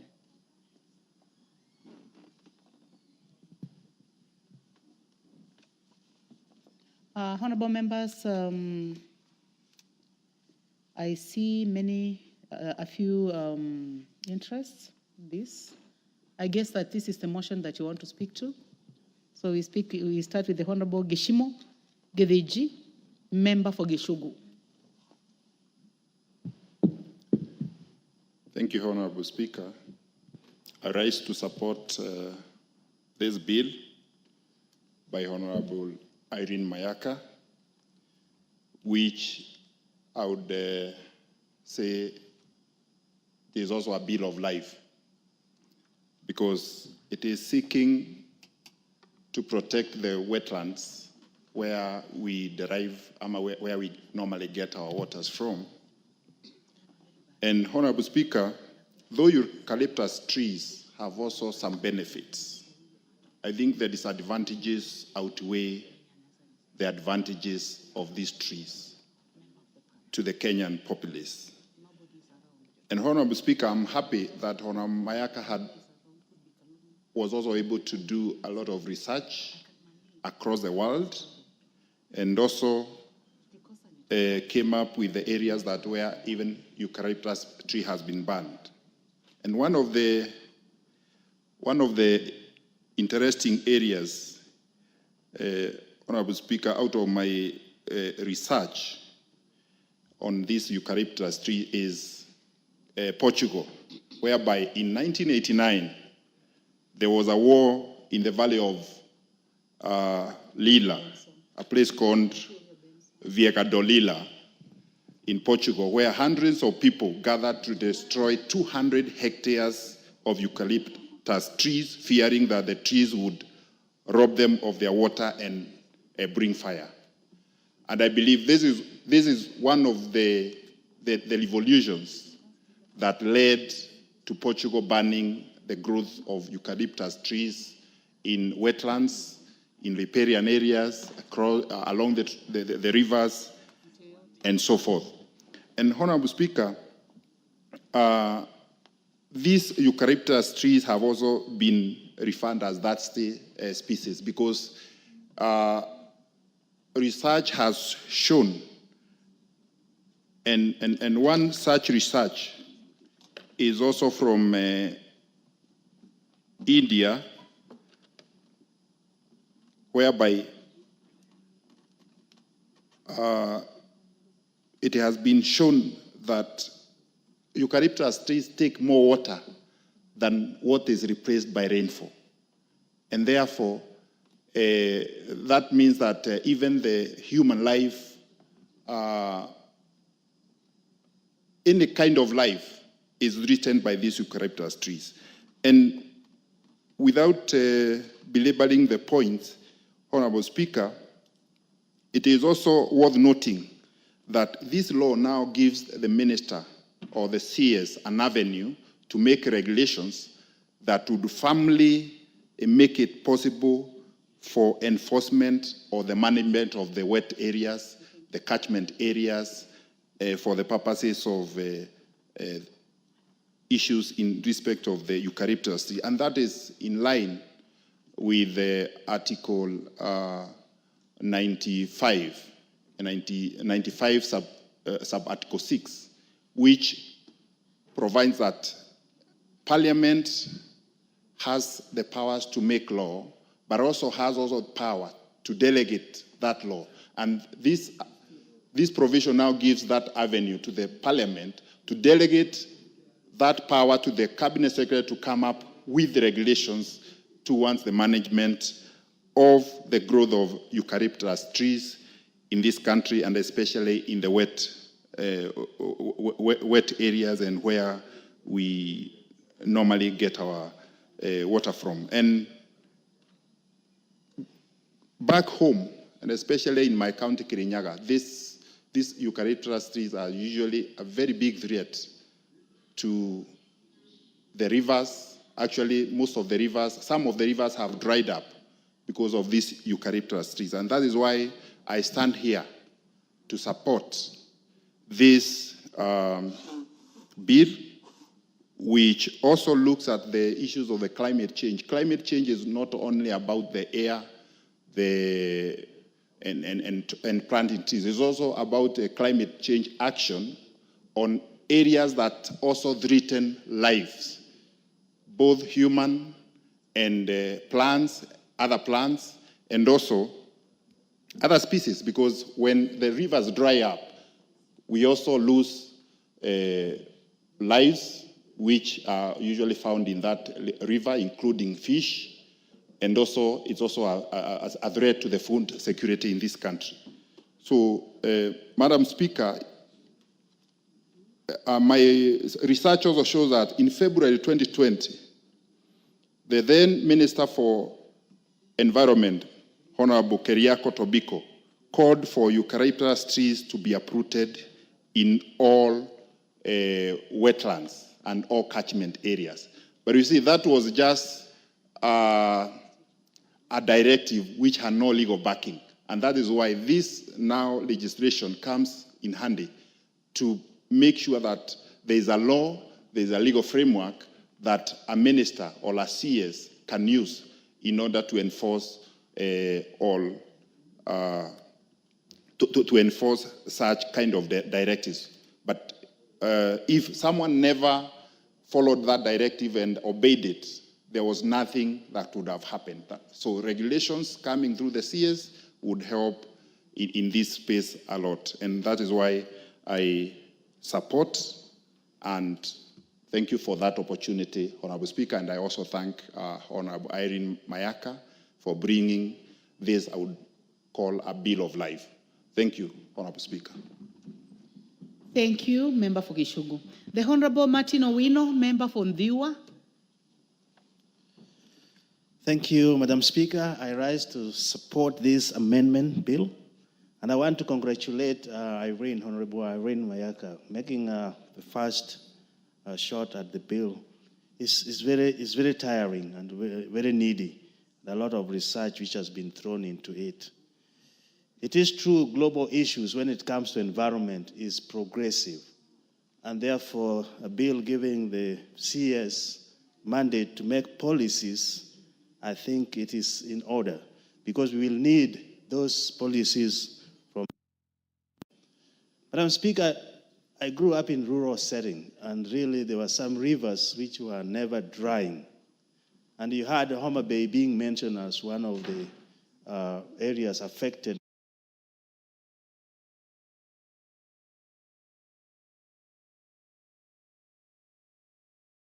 if not abated, we'll end up in a crisis.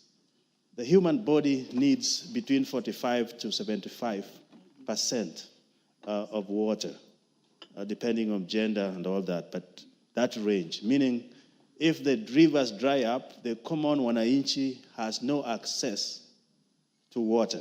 That reduction of water in the body may cause a lot of ill health, and this is for sure. So if we find an item or this eucalyptus as one of the factors that are doing that, and we know global issues are progressive, then we have to have that as a strategy, which I really recommend what this bill is going to do. So we have that as a strategy. Eucalyptus dehydrate the soil. This is the most important part of it. The soil dehydration around it then causes other species, the shrubs, to die off. And that really interferes with the ecosystem of our environment. Our environment constitutes a lot of stakeholders, including rickets, insects, and every shrubs around it. So when the water is depleted, really you interfere with the ecosystem. As one of us have said, this is some good, but the bad really outweighs what eucalyptus does to our environment. So to Honorable Mayaka, I think this is in order. We are talking here about the soil health when we come to cultivation of our crops and all that.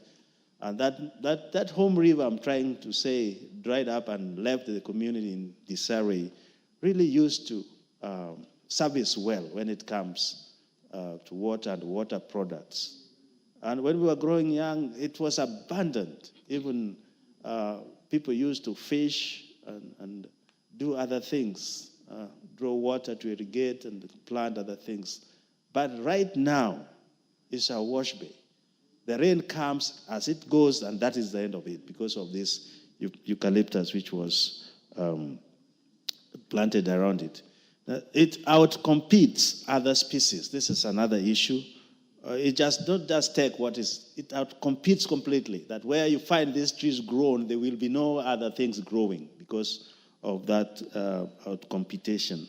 So uprooting them, I think, a way to go, but also avoiding it at all, that we don't add more insult to injury, I think is very important. So as I conclude, I want to congratulate Honorable Irene and Honorable Kagiri, who seconded this with a lot of facts. And I urge other members, let us support this and vote it in so that we can start implementing it. Thank you, Madam Speaker.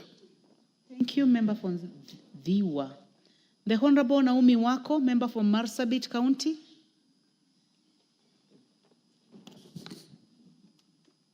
Thank you, Honorable Speaker, for giving me this opportunity to support this bill, number 66 of 2023, the Environmental Management and Coordination Amendment Bill by Honorable Irene. And I also want to congratulate Honorable Irene Manyaka for coming up with this, which is very relevant and to every part of this country, very important, especially now when we are talking of climate change and Kenyans and the entire world is struggling on how we can cope with this situation. So I support this amendment because of course, the facts that she has already given and other facts that all the other members have given. And I also add my own addition to that so that these amendments can be put in place and we save the situation in our counties and different parts of this country. Honorable Speaker, as you may know, some time back, it was like a tradition for all of us to plant the eucalyptus trees all over. And little did we know that the disadvantages were so much, such that we didn't even imagine that in some few years, we'll be talking of the negative impact it has had, especially for those of us who come from ASAL areas, whereby we have planted and our parents have planted in our farms, in our small chambers, in our plots, and even around the wet areas. And at the end of the day, what people have seen is it has done a lot of damage, and the earlier we get rid of these trees, the better for us. Although I know many people have been talking about the advantages, the medicinal side of it, and all these other things, but when you look at the negative impact, it is so high such that we need to get rid of it. Honorable Speaker, after looking and doing a bit of research on this, I have seen that the eucalyptus trees root spread up to 100 feet, which also means that if you plant it close to your house, the damage it causes is so huge such that your house can be brought down by this.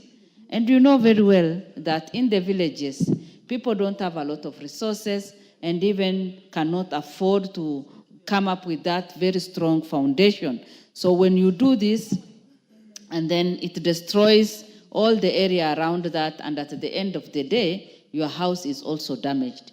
You know very well, many people cannot also insure their houses, and at the end of the day, the loss is so huge on them, and repairing again is a big problem. In fact, I have heard of so many people from my own village complaining about that and trying to relocate their houses to a different place. And of course, that is also not easy because of the cost that they can easily incur. Again, the other thing that I have seen from experience is that during the wind time, you know, when it is raining, the winds come, and sometimes this eucalyptus tree can easily fall. When they fall again, the damages are so huge. They fall on houses, they fall on classes, they fall on even human beings, and destroy people's property. So, Honorable Speaker, there is no need for us to keep those things that disadvantage us and our community, and that is why today I stand and say that I support this bill so that we get rid of it and we replace the trees with other trees that have relevance and can have some benefit to our communities. And with those few remarks, I support. Thank you. Thank you very much, Honorable Wako. The Honorable Christine Ombaka, member for Siaya County. Thank you, Madam Speaker, for giving me this opportunity. I rise to support this bill, or this amendment bill, because it is good for the country. When we talk about the effect of water, and eucalyptus tree is one of them, then it is better to sacrifice and burn it, especially along the rivers and springs. Anything that affects humankind in terms of water resources is a dangerous thing. We know very well that people who suffer in terms of looking for water are women. Women never have water. They spend a whole day looking for water in the rivers and in the springs, and young girls and old women look for water all over. Even little boys, I see them looking for water, even without eucalyptus. But with eucalyptus trees around, the situation gets worse. So anything that will affect lack of water, that will affect us, that there is no water, that sucks water from the springs and from the rivers, that's a dangerous thing. So that's why I support this, because the sufferers are human beings. Water is life. When there is no water, nobody will have that life. So this is a dangerous thing. This is a dangerous tree that we need to control and ensure that it is not grown along the rivers. My next point is that people plant these trees, eucalyptus, because they believe it is medicinal. It is. It has been confirmed. It is medicinal. It is used for various diseases like coughs and colds. It is also used for insecticides And so people see the benefit of it. But people need to be educated to know the bad side of it as well, so that they take care and become more cautious. During tree planting times, we normally have tree planting seasons, and people plant anything, any tree that they see. It is important also to use that opportunity, that time, or tree planting, to educate the people what type of trees to plant, what type of trees to avoid. That way, we will be able to avoid planting trees that are harmful, or that will affect our daily lives. So I think that is my contribution to this. I support it because it is touching on the very core of human life, water. Water is life, and water, without water, women bear the biggest burden. Therefore, we need to ban it along the rivers, along the springs, or any water sources that we have around. I support the bill, and we will continue to debate on it. Thank you. Thank you. Thank you very much, Member for Siaya. The Honorable Patrick Ndwiga Twiga, Member for Chuka Igamba Ng'ombe.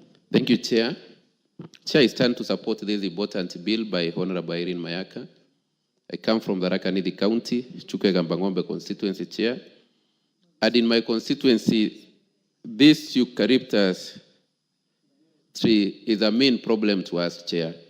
And I even want to look at the problem it has caused us in a different angle, Chair, because even the investment we are doing in Speaker in terms of water catchment, in terms of water for irrigation, all the intakes we have done, like in my constituency, the government has invested so much money to do these water intakes.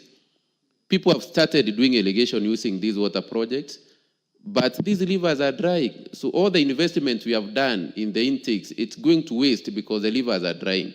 So, Chair, Madam Speaker, it's very important that we avoid these eucalyptus in our trees, because what we are doing is just reverse investment.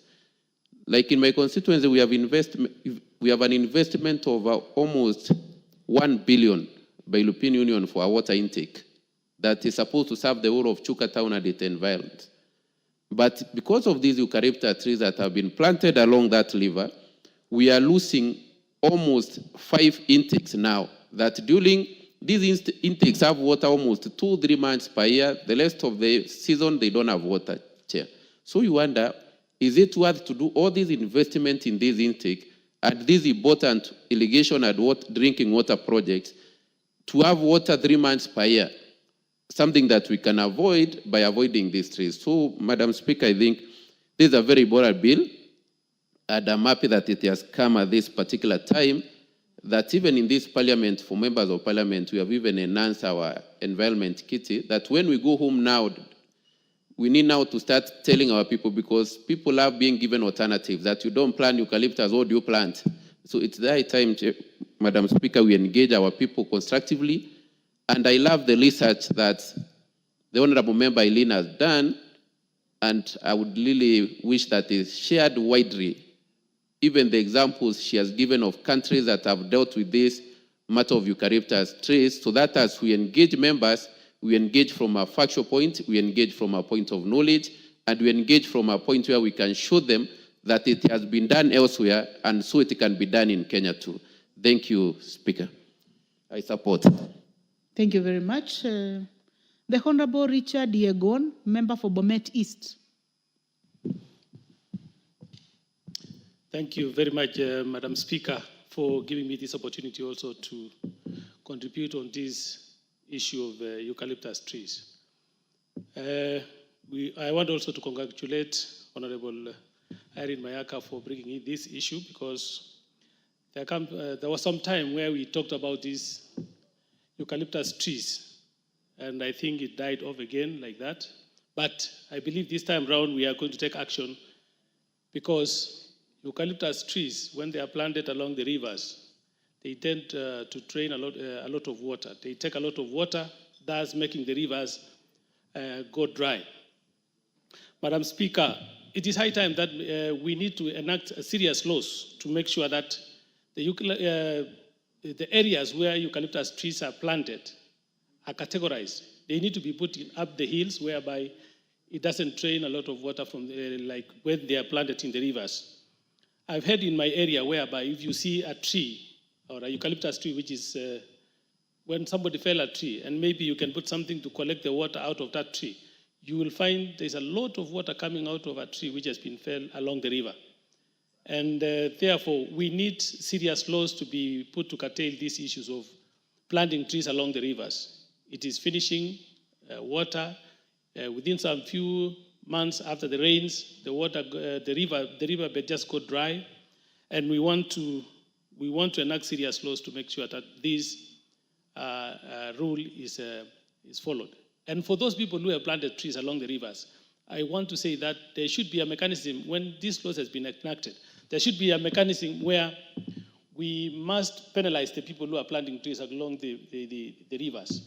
And equally, even those who are planting the trees along the borders of some people, we need to put some stringent measures whereby you say maybe around 6 meters off the boundary of somebody, you plant those trees along there because they tend to finish, make the farm of the neighbor look very bad or become dry. And even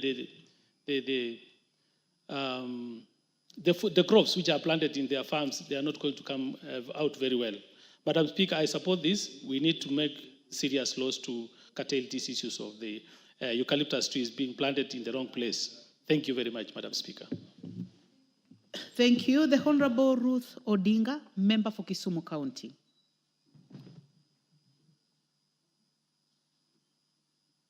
Please give the mic to the Honorable Ruth Odinga. Thank you. Thank you, Madam Speaker, for giving me this opportunity. I'd like to support this bill by Irene Mayaka.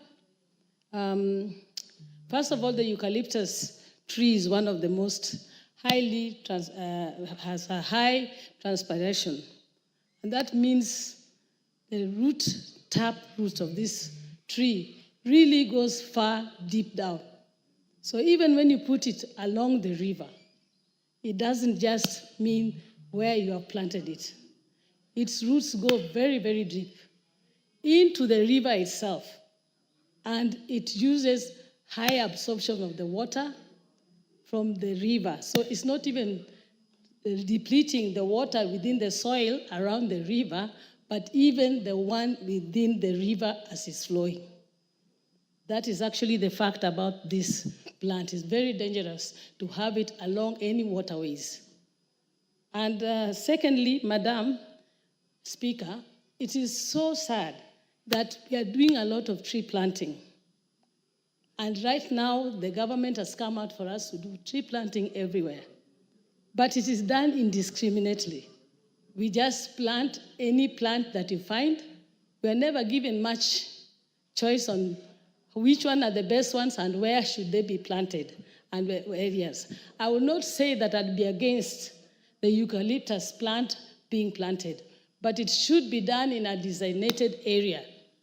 For example, if it's in a forest area, we know that we have a particular area, and I know that is done in West African countries. We still have areas for planting such medicinal plants like the eucalyptus. It should be given its status as a medicinal plant and be planted in a designated area where those who want to use it as a herb or for medicinal purposes can be able to cultivate it and use it, but not to have it be put in an area where it's going to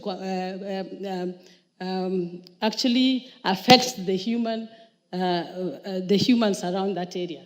Now, for example, apart from saying along the rivers and the lakes, also in the farming areas, once you plant the eucalyptus tree in the farming areas, do you know it will be competing with all the plants and all the farm produce for that water that they also highly need for the plants to grow. So even in farming areas, even in actually habitable areas, the eucalyptus tree should not be planted. It should only be planted in a designated area in a forest. And one of the other reasons is because even the leaves of this eucalyptus plant, it never rots. It just acclimates itself, but it never even rots and decomposes to become a manure that can be used like the other trees. So for me, I believe that and support this bill that especially along the waterways and anywhere that is humanly habitable, the eucalyptus tree should not be planted.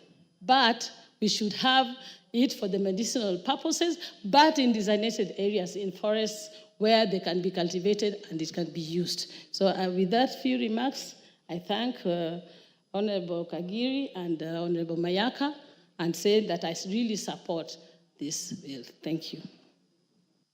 The Honorable Member for Baringo, Honorable Jematia Sirgon. Thank you so much, Madam Speaker. And I want to also take this opportunity to congratulate and thank my friends, Honorable Rene, for coming up with such a very important bill and proposal amendment into enabling the Cabinet Secretary to put regulation in place to curb this very dangerous and very inefficient plant called eucalyptus. I come from a very dry area, naturally, Madam Speaker, but I have also interacted in areas, specifically in my county, where eucalyptus has been planted. And you can see the effects, specifically on dry rivers, the overflowing rivers that you used to see when we used to be young children, the way we used to swim on the rivers, and the way you used to, graze our fathers' cows along the rivers. Nowadays, it is a really dry site, which is giving us a very bad soil. I mean, the environment is just degrading and it is becoming worse by the day. If you read about this bill, Madam Speaker, you realize Honorable Irene Mayaka took time to educate us and show us the importance of making sure that we have eradicated eucalyptus species, specifically by even defining and giving us the types that are more severe than the other. If you look at the eucalyptus globulus, the blue gum, that is known for its water-hungry nature. It can potentially deplete water sources, affecting rivers specifically, or especially in areas with limited water availability. We naturally depend on rainwater fed in terms of agriculture, survival, and always, in many ways.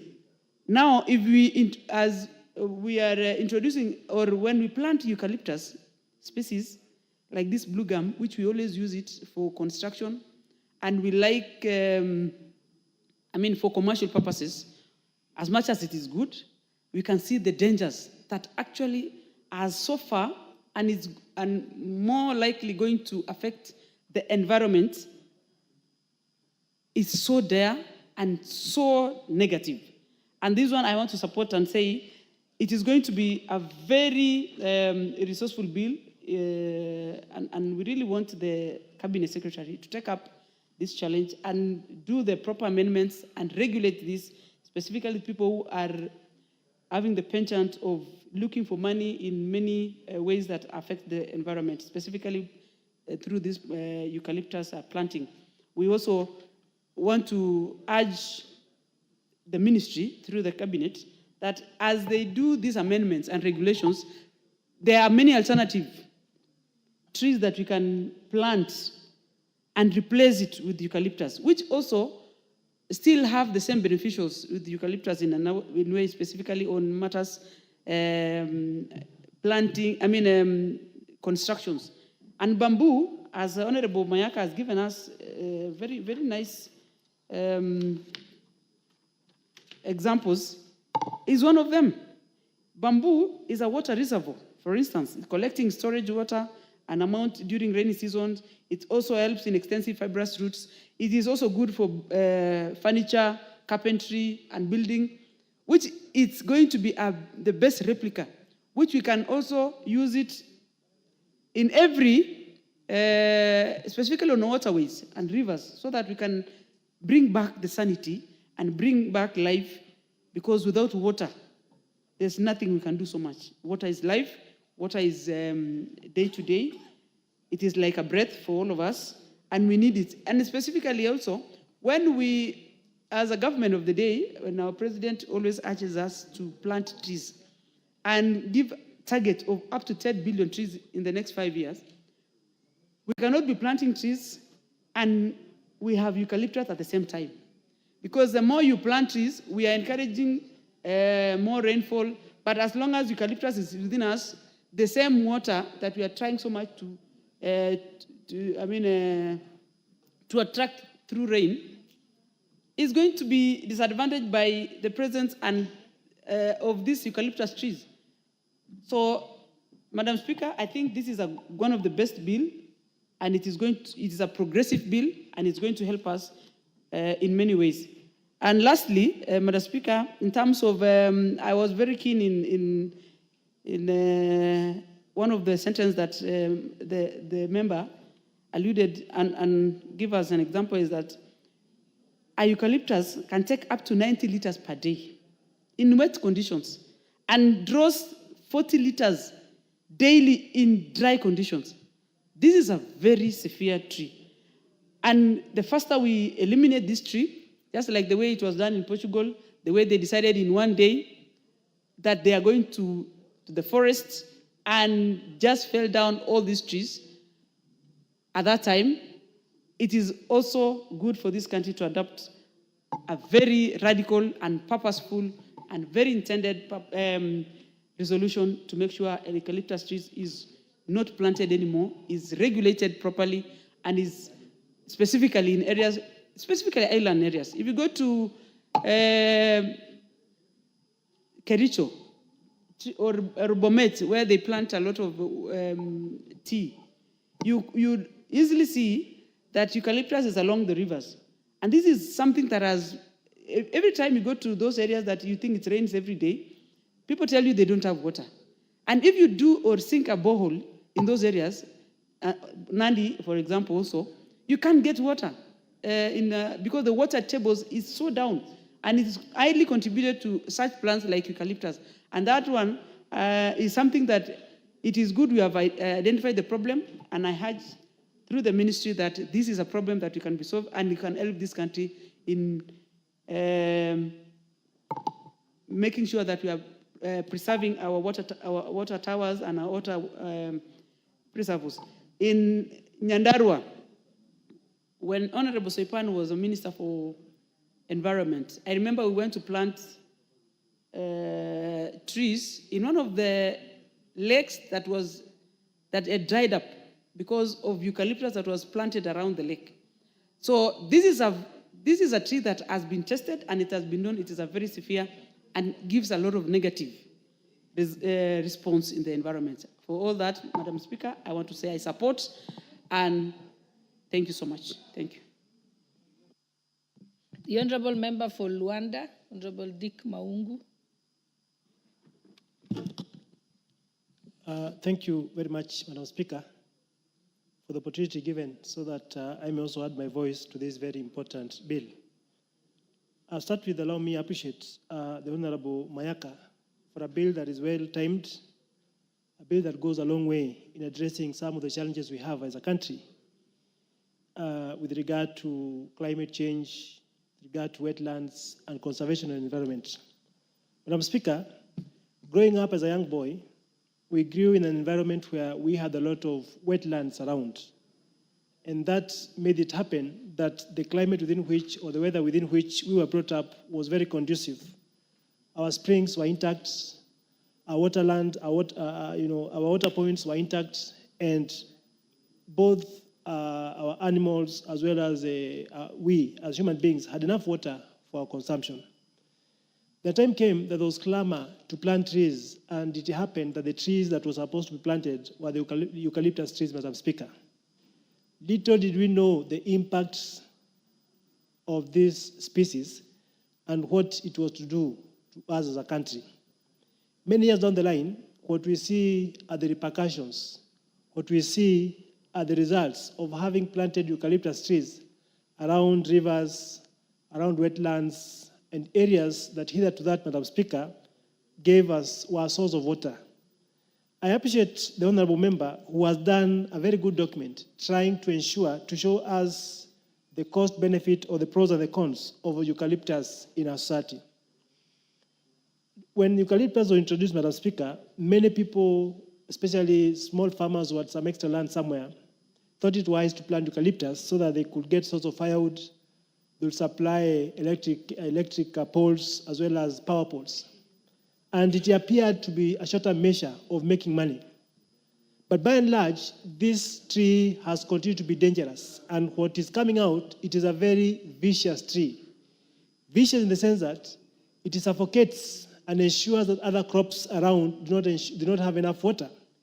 This tree is vicious in the sense that it shrinks or absorbs all the water around our waterlands. To an extent that, Madam Speaker, our waterlands, our rivers are shrinking, our wetlands are shrinking and even drying off, and some of them are actually extinct. And therefore, having an amendment that will ensure that we safeguard our wetlands, having an amendment that will ensure that we safeguard our rivers, Madam Speaker, will go a long way in giving dignity to mankind. Because as we see, Madam Speaker, a statement here says that this tree can draw as much as 90 liters of water per day. I've just been trying to imagine what kind of an animal can consume that amount of water in a day. And Madam Speaker, I couldn't really tell. And therefore, if a tree can absorb as much as that amount of water in wet days or in dry days, Madam Speaker, that means that by the end of it all, we shall have very, very dry land. We shall have very, very dry rivers. We shall have very, very dry wetlands, and there shall not be life. We all know the importance of water in our living. Madam Speaker, Kenya is largely an agricultural land where we depend on agriculture to feed our nation. We depend on agriculture to feed our people. We depend on agriculture to defend our communities.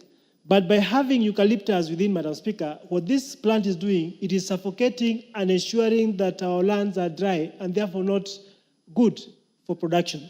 And therefore, I support the amendment as captured by my good friend Irene, so that we can be able to redeem our land. We can be able to redeem our wetlands. We can be able to redeem our rivers and ensure that we go back to the life that we had in the early years, Madam Speaker. Madam Speaker, I come from Vihiga County, and we have a lot of, I've seen a species known as blue gum. We have a lot of blue gum planted within our area. And it may look attractive, it may look beautiful, and to some extent, it has got some medicinal benefits, the eucalyptus, Madam Speaker. But the benefits that come from eucalyptus are much less than the cost we incur, the cost we experience. Right now, we have the COP29 taking place. Madam Speaker, it's all about global warming. It's all about, the kind of dent that we as a people have done to the environment.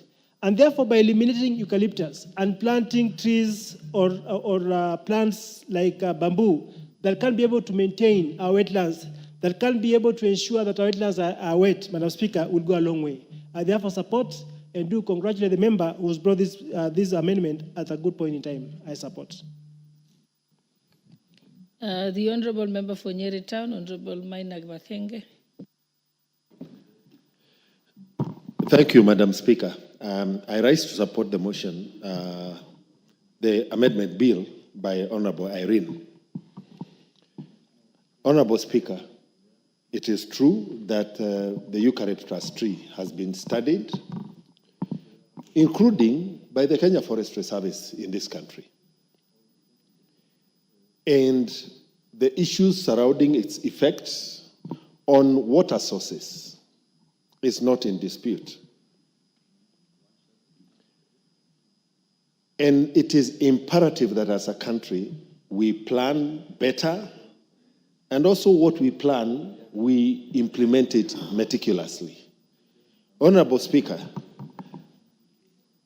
there is no doubt in our mind that the electrification in this country largely has been supported by the poles from the eucalyptus trees.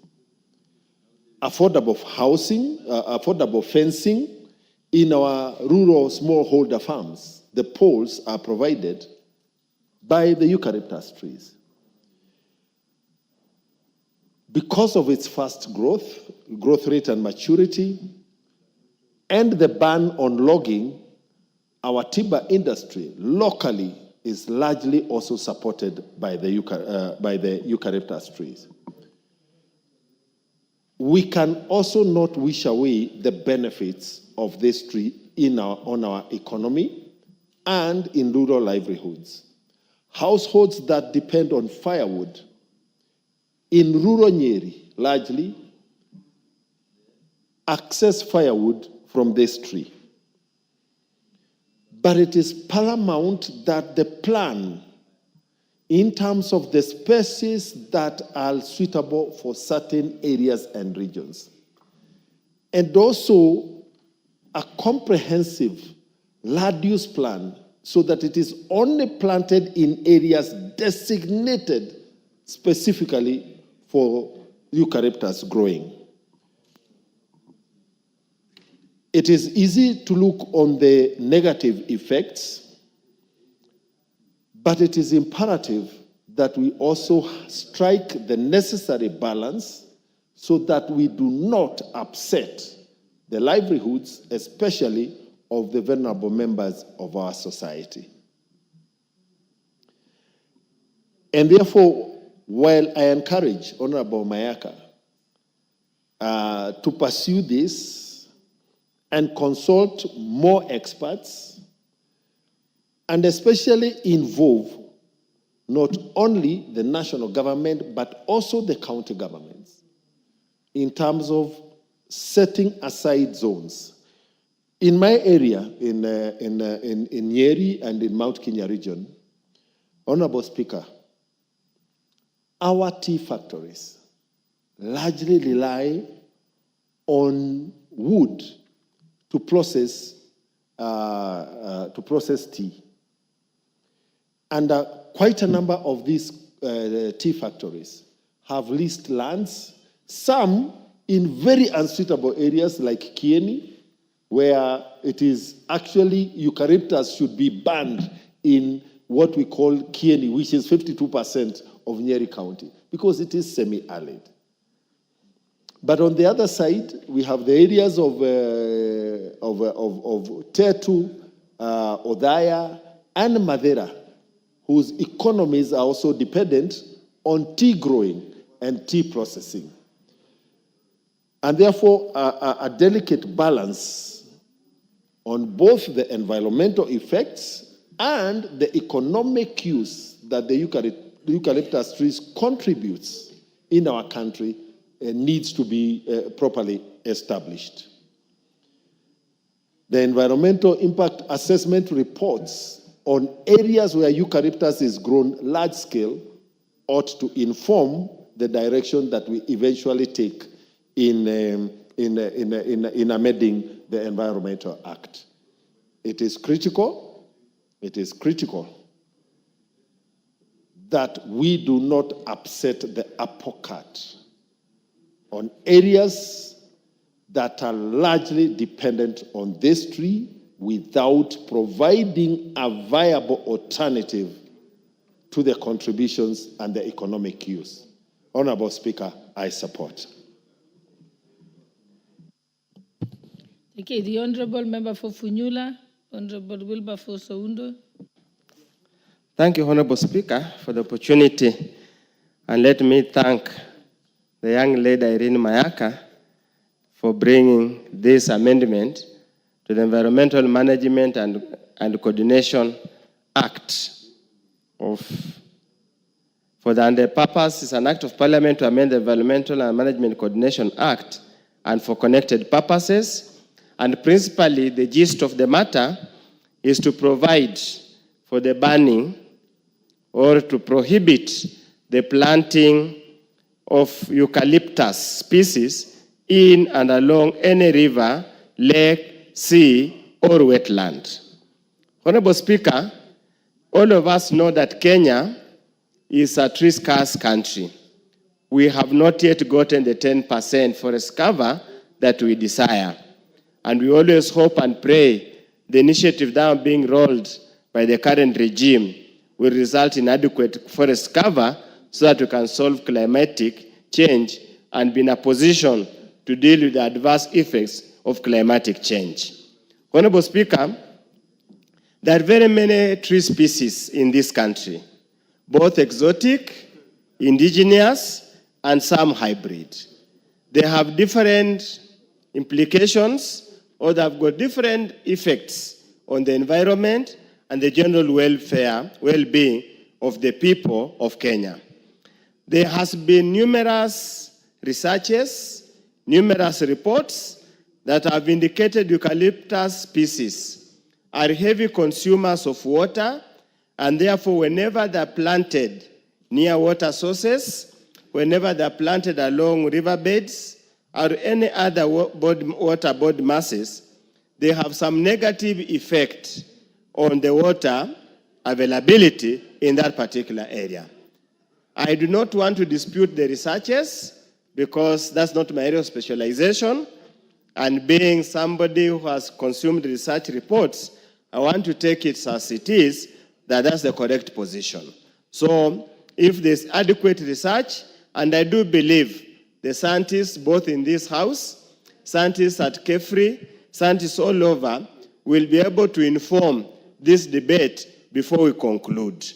But Honorable Speaker, let me also echo the sentiment raised by the MP from Nyeri, who has clearly indicated eucalyptus, because of their early maturing, their fast growing, they have become very popular, especially in the construction industry, because they are used as props, they are used for so many issues. I'm also aware they are important in the tea sector. Again, so that's now our debate. Irene needs to engage those particular members of parliament from tea growing areas where they use eucalyptus for tea processing and for whatever other uses they need to. It might also be important as we ban eucalyptus, she must also have an engagement, probably if there's an association of contractors or builders, so they have got that engagement. What substitute do you bring in this case? Probably with time, Honorable Speaker, it might be important for Honorable Irene Mayaka, again, to look at a segregated way of applying this prohibition.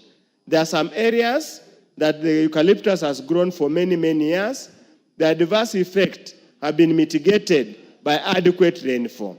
There have been areas that are semi-arid or don't receive adequate rainfall, like my constituency of Funyula constituency. Obviously then, the growing of eucalyptus poses a very big danger on the survival of the few seasonal streams and probably the few water masses. So it is a debate that we couldn't conclude today. I would request that she engages further so that we are in a position to resolve this matter. As I conclude, Honorable Speaker, it is important that we need to continue the issue of afforestation in this country. We have so many hills in this country that are depleted of forest cover because of adverse economic activities. And truly, you as the Speaker, me and you share the border, and some of the hills between my constituents and yours are so bare that when I stand on top of Odiado Hill, I can see everything in Nyalenya Primary School and all over the place. So me and you must put our hands together that we populate those hills with the trees, indigenous trees, so that we protect the forest cover. Talking on the same matter, Honorable Speaker, there is matter of carbon credit program. And I thought in such an important bill, the chair of the Environment Committee would have been around, probably in the fullness of time. They need to educate Kenyans on how that carbon credit program works and whether because of eucalyptus with the early maturing can actually be part of the solution or a program on this particular case. Honorable Speaker, in our villages, we use pit latrines in many places. And I want to give an example. I have a eucalyptus tree next to a pit latrine in my compound. And because there's a lot of water seepage, that tree has grown so fast, and probably then I want to lend credence to the finding of Irene that that eucalyptus tree knows how to extract water from underground. It's the tallest. One day when you come, I'll take you there, you take a picture so that you can send to Irene to confirm her fears that indeed this is the problem we have. But Honorable Speaker, in this country, we have introduced species that have become very invasive. If you go to northeastern and the Samburu areas, the so-called Madenge tree, it was brought as a pinnacle for semi-arid and arid areas. It turned out to be a headache, a heartbreaker to many families. So that I want to urge the scientists who are involved in this introduction of new species, be it trees, be it any other plant, be it even animals of whichever nature, let us undertake adequate studies, do piloting process, so that whatever we eventually introduce into our environment is not harmful in the long run in order just to solve short-term issues. Thank you, Honorable Speaker. I support, and I want to urge her to engage further before you come to the Committee of the Whole House so that we make sure we tailor the amendment to suit the various ecological zones of the country of Kenya. Thank you, Honorable Speaker. Well said. You need to plant more trees on especially Odiado Hills. Remember, you need to get the best species for Odiado Hills. The member for Moiben.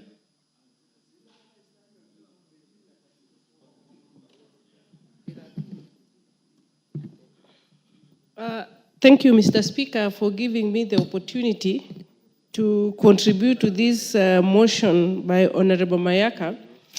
Mr. Speaker, personally, I am a very good farmer of eucalyptus trees. Basically, in my entire farm, I have planted so many of them because one, it is a very easy tree to plant, it grows very fast, and we harvest firewood coming from a rural area. The Kenya Power and Lighting Company is a very good customer because that is where it gets the poles for electrification. So, Mr. Speaker, we need to regulate the growing of these eucalyptus trees because we have been given the advantages, the disadvantages of growing these trees. But because people are not well informed, they are not well educated on what to do, the do's and don'ts, it becomes very problematic because it has quick wins. You grow eucalyptus tree within a short time, firewood is no longer a problem. You grow eucalyptus tree within a short time, you get people coming, you get millers, millers coming to purchase. So there is, given the cost of living in Kenya at the moment, and the scenario where you can plan and get, there is very fast return for investment, it becomes a very easy targeted tree to grow. So, Mr. Speaker, if this growing of eucalyptus is regulated in Kenya, it will go a long way because many people don't know the negative effects that it is part of when it is planted in wet areas. It consumes a lot of water, or it creates a desertification. So, I think the most important issue here is to educate the masses and to communicate, and let the ministry, which does the environment, the Ministry of Environment, come out openly and do advocacy. They carry out civic education in the entire country and educate the farmers on the pros and cons of growing eucalyptus tree. In my constituency, for instance, Moiben, we have people have vast pieces of land. They grow maize, and aside from that, they also don't mind putting in eucalyptus in their fences or even in between their spaces in the land, because that is another source of livelihood. It's another source of making some extra coin, because you do it, you get market very fast. You will be having, you have the sawmillers going around buying, and it is not just cheap. It's not very cheap. You don't get little money. You get very good value for every tree you plant. For instance, you can even get up to 5,000 per tree. So you can imagine if you have 100 acres of land and you just decide, I am doing eucalyptus business, and in that case, you don't care what happens to the land after that, because most people live one day at a time. You do your bit, you harvest, you make money, you educate your children, you get return for investment, and life goes on. So, because we want to avoid such scenarios, let us make a very clear regulatory framework where we regulate the growing of this eucalyptus, or ban it completely if it is completely bad. Because for us who grew up in rural areas, where you are supposed to go for long distances to look for firewood, to go for long distances or where you have to struggle to make money, when the eucalyptus becomes an option, it is very easy to go for it. It is very easy to be comfortable and plant it, because at the end of the day, it will elevate your life, it will change your livelihood, it will educate your children, it will give you money, pesa mfukoni, and so on. So we need to establish a very clear framework and then go ahead and do advocacy. Create advocacy programs in every space, in every ward, in every constituency, so that people can be knowledgeable on how they are supposed to so that people can be knowledgeable on why they should not be growing eucalyptus in wetlands, in places where, in our rivers, and look for other options like bamboo trees and so on. So, Mr. Speaker, it is not about, it is so much about the knowledge. It's so much about not knowing. I am a member of parliament, I am a farmer, but I am also a victim, and I'm guilty as charged because I also have a plantation of eucalyptus. It is because it is a source of quick gains, quick money. But how many of me are in Kenya? Because we are not, we might not be having. How many years do you have to wait before you make this quick money? Within 2 years. Okay. And it is very lucrative. It is within 2 years you get money, you get firewood, you get shade. In places where tree growing is, where trees take a long time to grow, and people don't have information on that effect about the eucalyptus tree, it is easy for someone to think it is the best thing that can happen to you, because that is how you can make your easy money.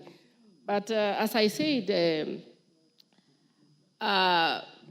we still have people who even imagine in the process of dealing with climate change, in the process of wanting to plant many trees, they think it is the best to do eucalyptus because it grows very fast and you create more tree cover, because it is highly resistant and it survives as compared to other species of trees. Even when the rain takes time to, even if it takes time to rain, the eucalyptus trees has a very high survival rate. So, Mr. Speaker, I still want to thank Honorable Mayaka, and that we create a very clear framework, a clear regulatory framework, and also go out there and educate the masses, educate every Kenyan on the pros and cons of eucalyptus tree. And if they must do it, we designate areas where we can plant the eucalyptus. That's if it will not affect the environment.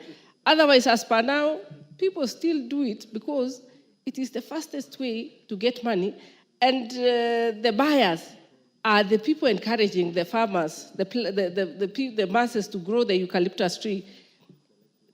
Kenya Power and Lighting Company always is the first customer. They go around with big trucks buying. So who will feel that? Who is that who will sit back and say, I'm not going to grow eucalyptus when everybody else is harvesting? we still have issues of firewood in our rural areas.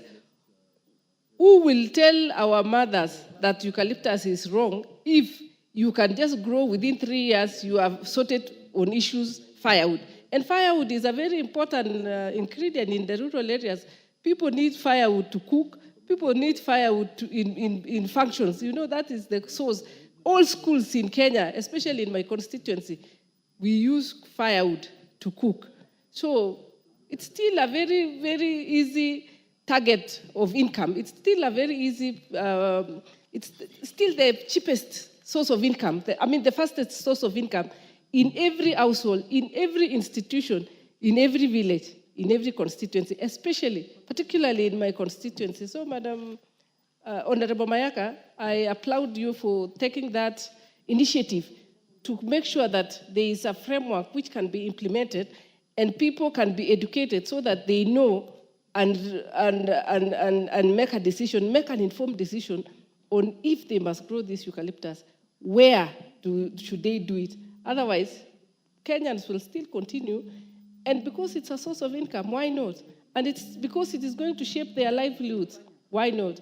And because it is going to put money in their pockets, why not? Because life is a process, and where you you put bread on the table, that is what you go for.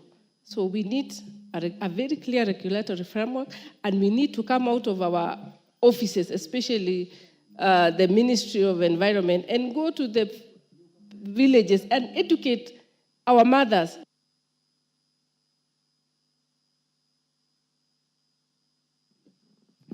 Well said, Befo Moeben.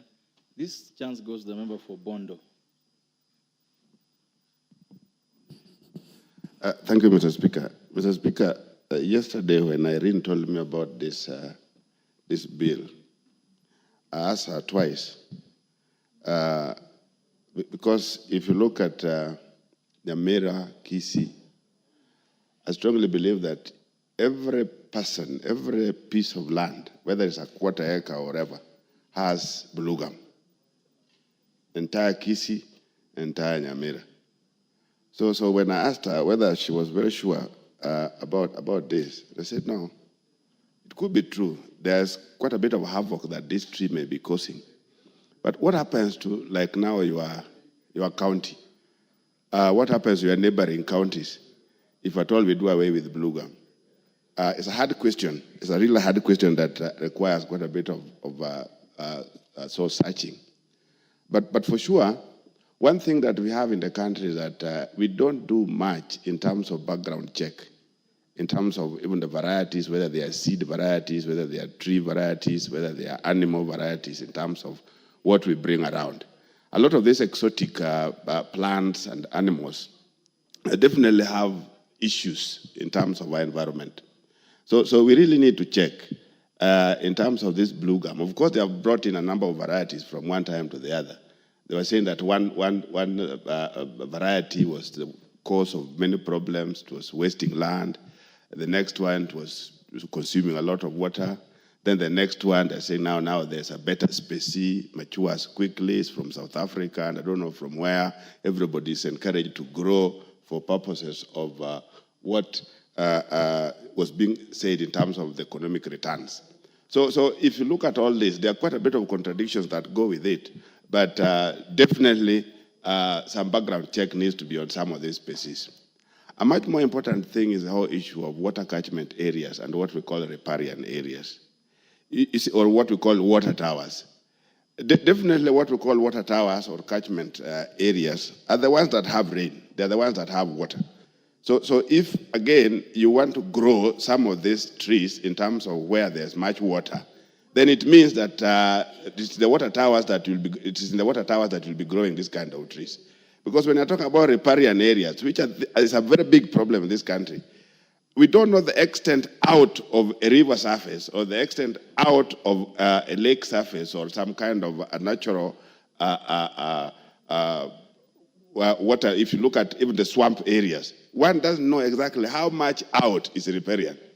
Because the Constitution says, for example, in terms of the water levels, at the highest point you do some measurement. So if there's a way that people, even counties, could get people to realize that if you're talking about a river and you're talking about in terms of the catchment or the extent at which the riparian goes, I think there needs to be marks. So that beyond the marks, you don't do certain things. And within the marks, you do certain things. I think until we do that, it's going to be a very big problem. Like now, it's going to be a very, very big problem. For example, if you are saying that you can't do or you can't grow blue gum in parts of the country, it's going to be a major, major, major war against the public. Like it has been mentioned, because people have been encouraged over a period of time that it's a source of income, and it is true it's a source of income. Everybody has grown it, and there's market for it. So if you want to do away with it, you must create a very serious alternative source of income for some of these places. Like I mentioned in Nyamira and Kisi, each piece has banana and blue gum. And of course they are doing that because of the kind of returns that go with it. So if we can take time to check in terms of what are riparian areas, where are they? Are they marked? What's the geography? So that people get to know that's the extent at which you can do certain things. And the other thing that we need to know is exactly the source of some of these species, tree species, whether they are seeds or whatever. Slowly we're getting to be dependent on all manner of seeds from external. Basically, seeds are coming from outside. We don't have any more of our own seeds, including the food crops that we are growing. So, Mr. Speaker, I think some kind of a search needs to be properly conducted around this, such that we don't get institutions that we are finding ourselves in. Some of the contradiction, again, is if you say that the plant takes 40 liters per day, what happens to that plant when there is no rain? Because if that were the case, then all of them will be dead in a moment, if at all there's a dry spell. So I think there are some of these things that really needs to be checked, even if we have to use them for purposes of convincing ourselves, they need to be checked whether these facts are right or wrong. Because definitely what takes 40 liters per day will definitely die when there's no rain. And if that happens, it means all of them will die minus us even debating about it here. So, Mr. Speaker, I agree that to an extent, some of these things need to be checked. I also agree that when we are trying to check on that, we must look at in terms of the kind of information and education we have sent out in terms of economic benefits of some of these trees. Mr. Speaker, so partly there's a lot of science in terms of what Irene is bringing around. But on the other hand, there's quite a bit of a challenge that has to go with it in terms of how do you even implement it in the first case, unless you want to have it in the shelves and no agency is able to implement it. Thank you, Mr. Speaker. Honorable Umi.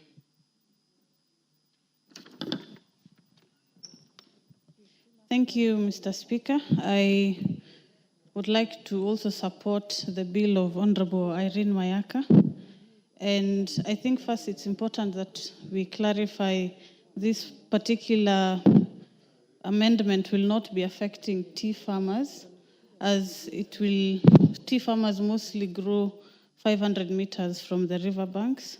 So this is specifically targeting those who grow within the riverbanks as a way of protecting our wetland areas and water catchment areas. And the debate on climate change is very big, not just in our country, but globally. And it's important that we do our best, especially to stop any man-made contributions, like this particular activity of growing the eucalyptus along the riverbanks. And my urge would be that even after, because I hope this amendment will be effected, the Cabinet Secretary will be able to use this as a directive to come up with a framework that will guide the farmers and all the growers of the eucalyptus, and also serve as an example, because we've had challenges, especially what my colleague Honorable Oundo had raised. We are one of the people who have been highly affected by madenge trees, because somebody just thought of coming up with a proposal for semi-arid and arid areas and thought madenge is the best tree to make the arid areas become green, but our cows and goats ended up being toothless. And it has become not just a crisis to the environment, but even a human crisis. So such frameworks are very important. And I want to encourage my colleague and congratulate her on this particular bill. and I hope the members are able to support. But it's important that I emphasize, particularly on the clarification, that it will not have any impact on tea farmers, but rather a holistic approach to supporting both the growers and a way to mitigate and protect our environment. Thank you, Mr. Speaker. The member for Wajir North. Thank you, Mr. Speaker. In supporting the motion, I want to put some few facts forward. Mr. Speaker, eucalyptus tree was imported into this country. So it's good to appreciate that it is foreign, or rather an exotic species or plant into our ecosystems or into Kenya as a country. And the adverse effects of importing plants without regard to environmental impact assessments, without regard to the impact they cause generally to the environment, is a matter of grave concern for this nation. Mr. Speaker, eucalyptus, in wherever it was supposed to be in its natural habitat, was supposed to be a useful plant or tree. But where it is in Kenya, its adverse effects outweigh its benefits environmentally. Mr. Speaker, what does eucalyptus tree do to our environment? One thing, it has what they call an allelopathy effect on the environment. What does that really mean? Releasing environment chemicals into our ecosystem, into our soil, that inhibits the growth of all other trees. So what it does, it will do well by itself, but it destroys the vigor, the biodiversity, the vitality of our environment in totality, degrading the environment in a very big way. So you can imagine having a tree that eliminates all other trees.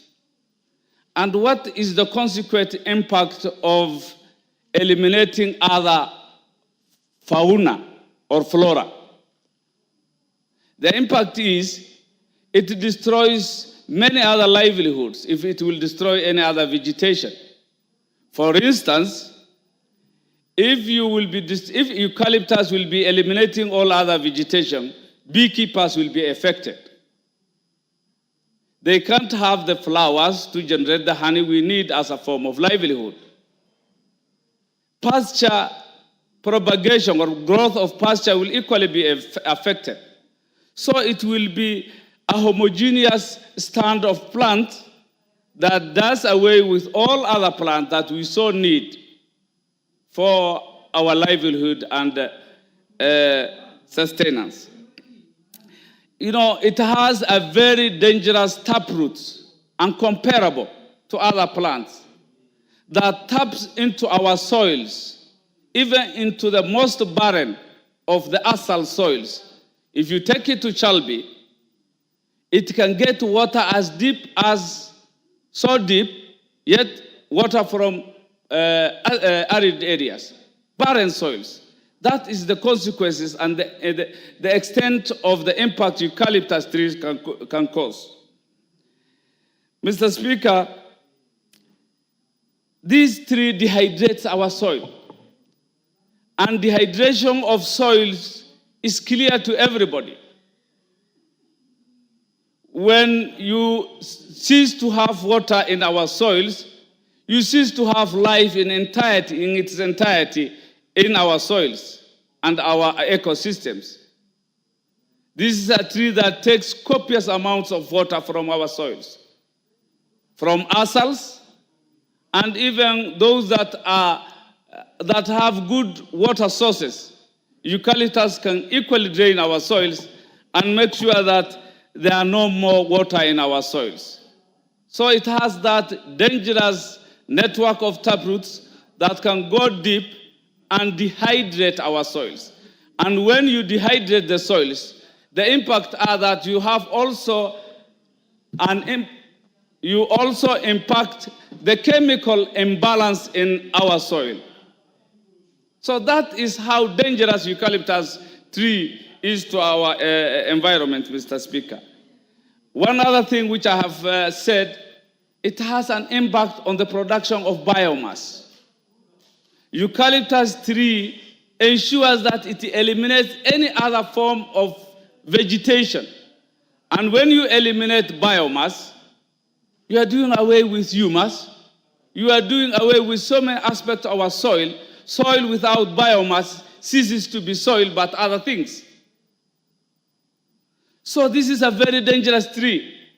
Probably the intention of those who brought it to this country was for short gaze. But the gaze or the benefits to Kenyans is short-lived. Its impact outweighs the benefits of eucalyptus. And the best thing about eucalyptus is to do away with it, to remove it from the Kenyan soils. Yes, it has values.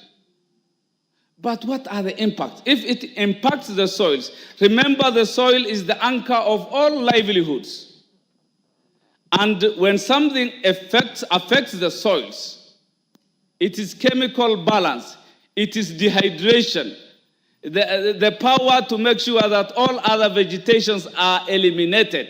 That is a dangerous species. That is a dangerous tree to have in Kenya, Mr. Speaker.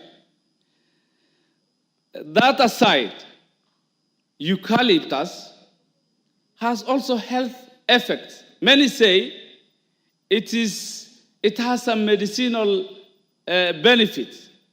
But if it is inhaled in a diluted form, Mr. Speaker, nasally, through the nose or by the throat, it has serious irritation and respiratory effects on human health. Dangerous consequences. Many may tread that eucalyptus oil is good, but for sure, if you just inhale in a limited amount, it has dangerous consequences on human health in terms of nasal impact, the impact on the throat, and consequently, our respiratory system. That which stops you to breathe is a killer tree, Mr. Speaker. It has also effects that cause coma, dizziness, seizure. It's a dangerous plant. It has serious allergic consequences on the human anatomy. So without much ado, and being an environmentalist myself, the cost-benefit analysis of having eucalyptus is such that its impacts outweigh its benefits. It is a tree that takes us towards desertification. It is a tree that will dry up our swamps, our aquatic ecosystems. So, for those who have brought it, just like the other tree that is a menace in Garissa and Baringo counties, it was not well thought. It was rushed. It was brought into this country without serious regard on the impact it has on our environment. Mr. Speaker, all I could say, it is better to have this tree out of our soils. Actually eliminate it. I know the gains are short-lived. Growing it over a short period of 2 years and harvesting it for Kenya Power and Lightning to have them as power. That is so minimal, but you can't enumerate the consequences it has on our environment. That which destroys the soil is never a useful thing. This is the destroyer of soils, a dehydrator of soils, one that fights biodiversity. And remember, biodiversity is internationally protected. There is an international instrument. This is a tree that is an enemy to biodiversity. So without much ado, this motion has come at the right time, and I entirely support that eucalyptus should be fought like any other enemy to our economy and our livelihoods. Thank you, Mr. Speaker. The one thing the chair would not shy away from admitting is that every time Senate stands on a matter of environmental, you take us through a very powerful learning process. No wonder you came first class in your environmental class at the university. Thank you very much. I hope the country will use your expertise in this area in many ways. The Honorable Makali Mulu. Yeah, thank you very much, Honorable Speaker. Honorable Speaker, even before I comment on this motion, I really want to join you in appreciating the presentation by the Honorable Member from Wajir North. Listening to him, Honorable Speaker, you confirm that this House has professionals who can articulate issues. Serious, brilliant minds. Serious professionals. So I want to thank him. Actually, I wish he is the person who seconded the motion, because he would have added a lot of value to the debate. But having said that, I want to join other colleagues also to thank Honorable Mayaka for this amendment bill. Honorable Speaker, you and me have been in this house for long, and you are very much aware that it is not easy to get a private member's bill going through this house. Most of our first time, who has only been here for 2 years. So Mayaka, congratulations. This is a big, big milestone, and I can assure you, if you remain here for long, you'll have many, many bills going through and becoming acts of parliament. So we want to encourage you and thank you for the effort you put into coming up with this amendment. Honorable Speaker, I've listened to the debate, and I want to agree with those who are saying that the eucalyptus tree is a tree which has serious and advanced effects to the environment. But at the same time, there are also some benefits, and I must confirm that, Honorable Speaker, when I was a small boy, my own father did 1 acre of eucalyptus tree. And I remember that time, anytime we are paying school fees, he would cut them, sell, and my fee would be paid. And then within a very short time, it sprouts out and you see other parts of the tree coming up, branches. And over time, even as at today, Honorable Speaker, that small farm has remained with those trees. Actually, we removed them from the farm last year because it made the whole area become very dry. So when people say it has negative effect to the environment, I agree. But we must see that why are people planting this tree? There are economic benefits. People make money out of them. As I said, my father would cut them, get money and pay our fees. There are those who are saying they do them as a plantation to make money also. There are those who grow them for purposes of firewood. There are those who grow them for purposes of actually getting building materials. I can tell you for sure, Honorable Speaker, if you go to visit most of the areas in our region, the roofing, we don't use, the timber we use for roofing is actually eucalyptus tree. And, I think because of lack of education, many people might not be having an idea whether it makes the area dry.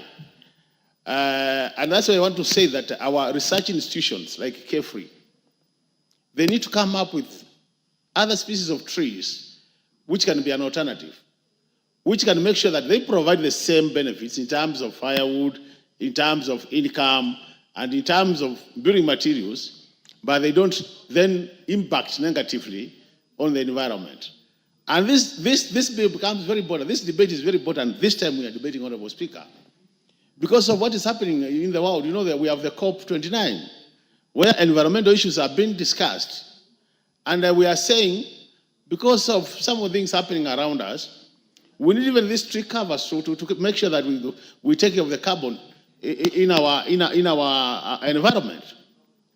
So at the same time, it can also be a man-making kind of investment. And that's why I agree with those who are saying, Honorable Speaker, because I did watch in the morning part of it, those who are saying that because of the way we have polluted our environment, those who have contributed hugely to that pollution should be able to pay for that pollution. So the issue of financing this issue of climate change should be done. And I got very worried when I saw that those who have contributed hugely to the pollution, like China, India, US, are not in attendance. So, Honorable Speaker, I think really, as a House, we need to support this motion, but encourage our Carefree, because Carefree is a research institute for issues of forestry, to come up with alternative sources of the things I've mentioned. In that case, we'll be helping this country, and we'll also make sure that our farmers then don't suffer. A member of this House, Honorable Speaker, has already reported that with her, she's a farmer. And she has been growing eucalyptus trees to make money. So I'm sure even as you cut those trees or as you avoid planting them, we need to come up with another alternative so that she continues making her money. And if we go that direction, then Honorable Speaker will be able to help this country. So I want to appreciate this amendment, and I'm supporting it. And now I wish that we could fast track so that it comes to a third reading and it becomes law, so that we don't continue complaining about the eucalyptus tree. More so is planted along our rivers. With this one remarks, Honorable Speaker, I support. Karoli Omondi. Thank you very much, Honorable Speaker. Let me begin by congratulating my dear sister, Honorable Irene Mayaka, for keeping this matter alive. I first came across this issue sometime in 1994 when I started drafting the Environmental Management and Coordination Act. It was actually one of those big issues that came up at that time, and we didn't quite deal with it. We thought we left it for regulations, but it's still coming up, and I'm happy it is still alive. Honorable Speaker, the little I know about eucalyptus is that there are 700 or so species of eucalyptus trees, and most of them are large trees, but also they are shrubs. So when you are talking of eucalyptus, you're basically talking about 700 plus species. Each, I think, would be distinct and unique in their botanical characteristics and how they affect or interconnect with other species within the ecosystem. And I think we are mostly talking about the gum trees generally here in this particular debate. Eucalyptus are native to Australia, which shows you some qualities that they have. They can withstand dry climate. And I think there lies the opportunity to have eucalyptus in Kenya. And I think that is one of the reasons why they were brought here as a species. They are not indigenous to Kenya. They are not native. They were actually brought in. And as a plantation tree. And if you look at much of Australia is very dry. And it is the eucalyptus trees that provide much of the vegetation. So as we demonize or as we debate what eucalyptus are, we should also acknowledge the good aspects. Generally, Mr. Speaker, ecosystems are interdependent. Species support fellow species. And eucalyptus, support some insects, support some animals, but also create what we call ecological balance within the ecosystem, the equilibrium amongst species. So we may have issues with it, but we should not wholesalely condemn it or even remove it from the Republic as is being suggested. I think we need to be very clear what it is that we want to do. There is this debate, but it is not conclusive, whether eucalyptus consume a lot of water or drain water aquifers or rivers. I was just looking at some reports online, and one of the leading scholars from KEFRI is saying that eucalyptus only use water during photosynthesis, in other words, to produce wood. There's also a study that confirms that eucalyptus, in terms of producing biomass or wood fuel, it is the most efficient tree. And I think you've had other members also allude to that as a source of wood fuel. So it is important that we ask for further studies. My concern is if we say we are banning it along rivers without specifying what the riparian is, I think there's a regulation somewhere of 30 meters from the center point of the river on either side. Yeah, that is what the riparian is. Or from the shoreline of the lake, what you call the low tide. But the problem is, what about the water aquifers, which are all interconnected underground and form the sources of rivers? What are we going to do with this? I think we need more study on this. And I think we need a definitive study as a House, or maybe from NEMA. We need an impact assessment report on what eucalyptus are and how they relate with water sources. Otherwise, it's very difficult you can see there's a problem, but you can't put your hands perfectly on it. So I would like to encourage Rene maybe to get us more scientific reference material before we get to the third reading so that we are better informed. But I am very happy you've kept this issue alive, and I think there's a problem. But I think eucalyptus have a big ecological benefit as well to our country that we also need to be alive to. With those remarks, I would encourage you to get us more scientific data, more scientific reports to read, so that when we say we burn it along rivers, we can know the distances, we can know how far we deal with water aquifers, how far we deal with other sources of water. Thank you, Honorable Speaker.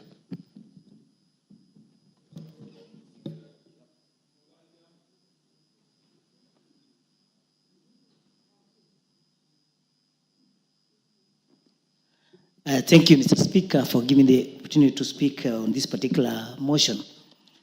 Mr. Speaker, I just echo the sentiments of my colleagues about the disadvantages of growing eucalyptus along the water catchment areas. As much as my colleague Carole has said that this particular tree has advantages that we should also consider, I submit that the disadvantages of growing this particular tree, especially along the water catchment area, outweighs its advantages. For instance, from the time the eucalyptus was introduced in this particular country, many people started growing this particular tree along the swamp areas, along the river banks, and the water catchment area.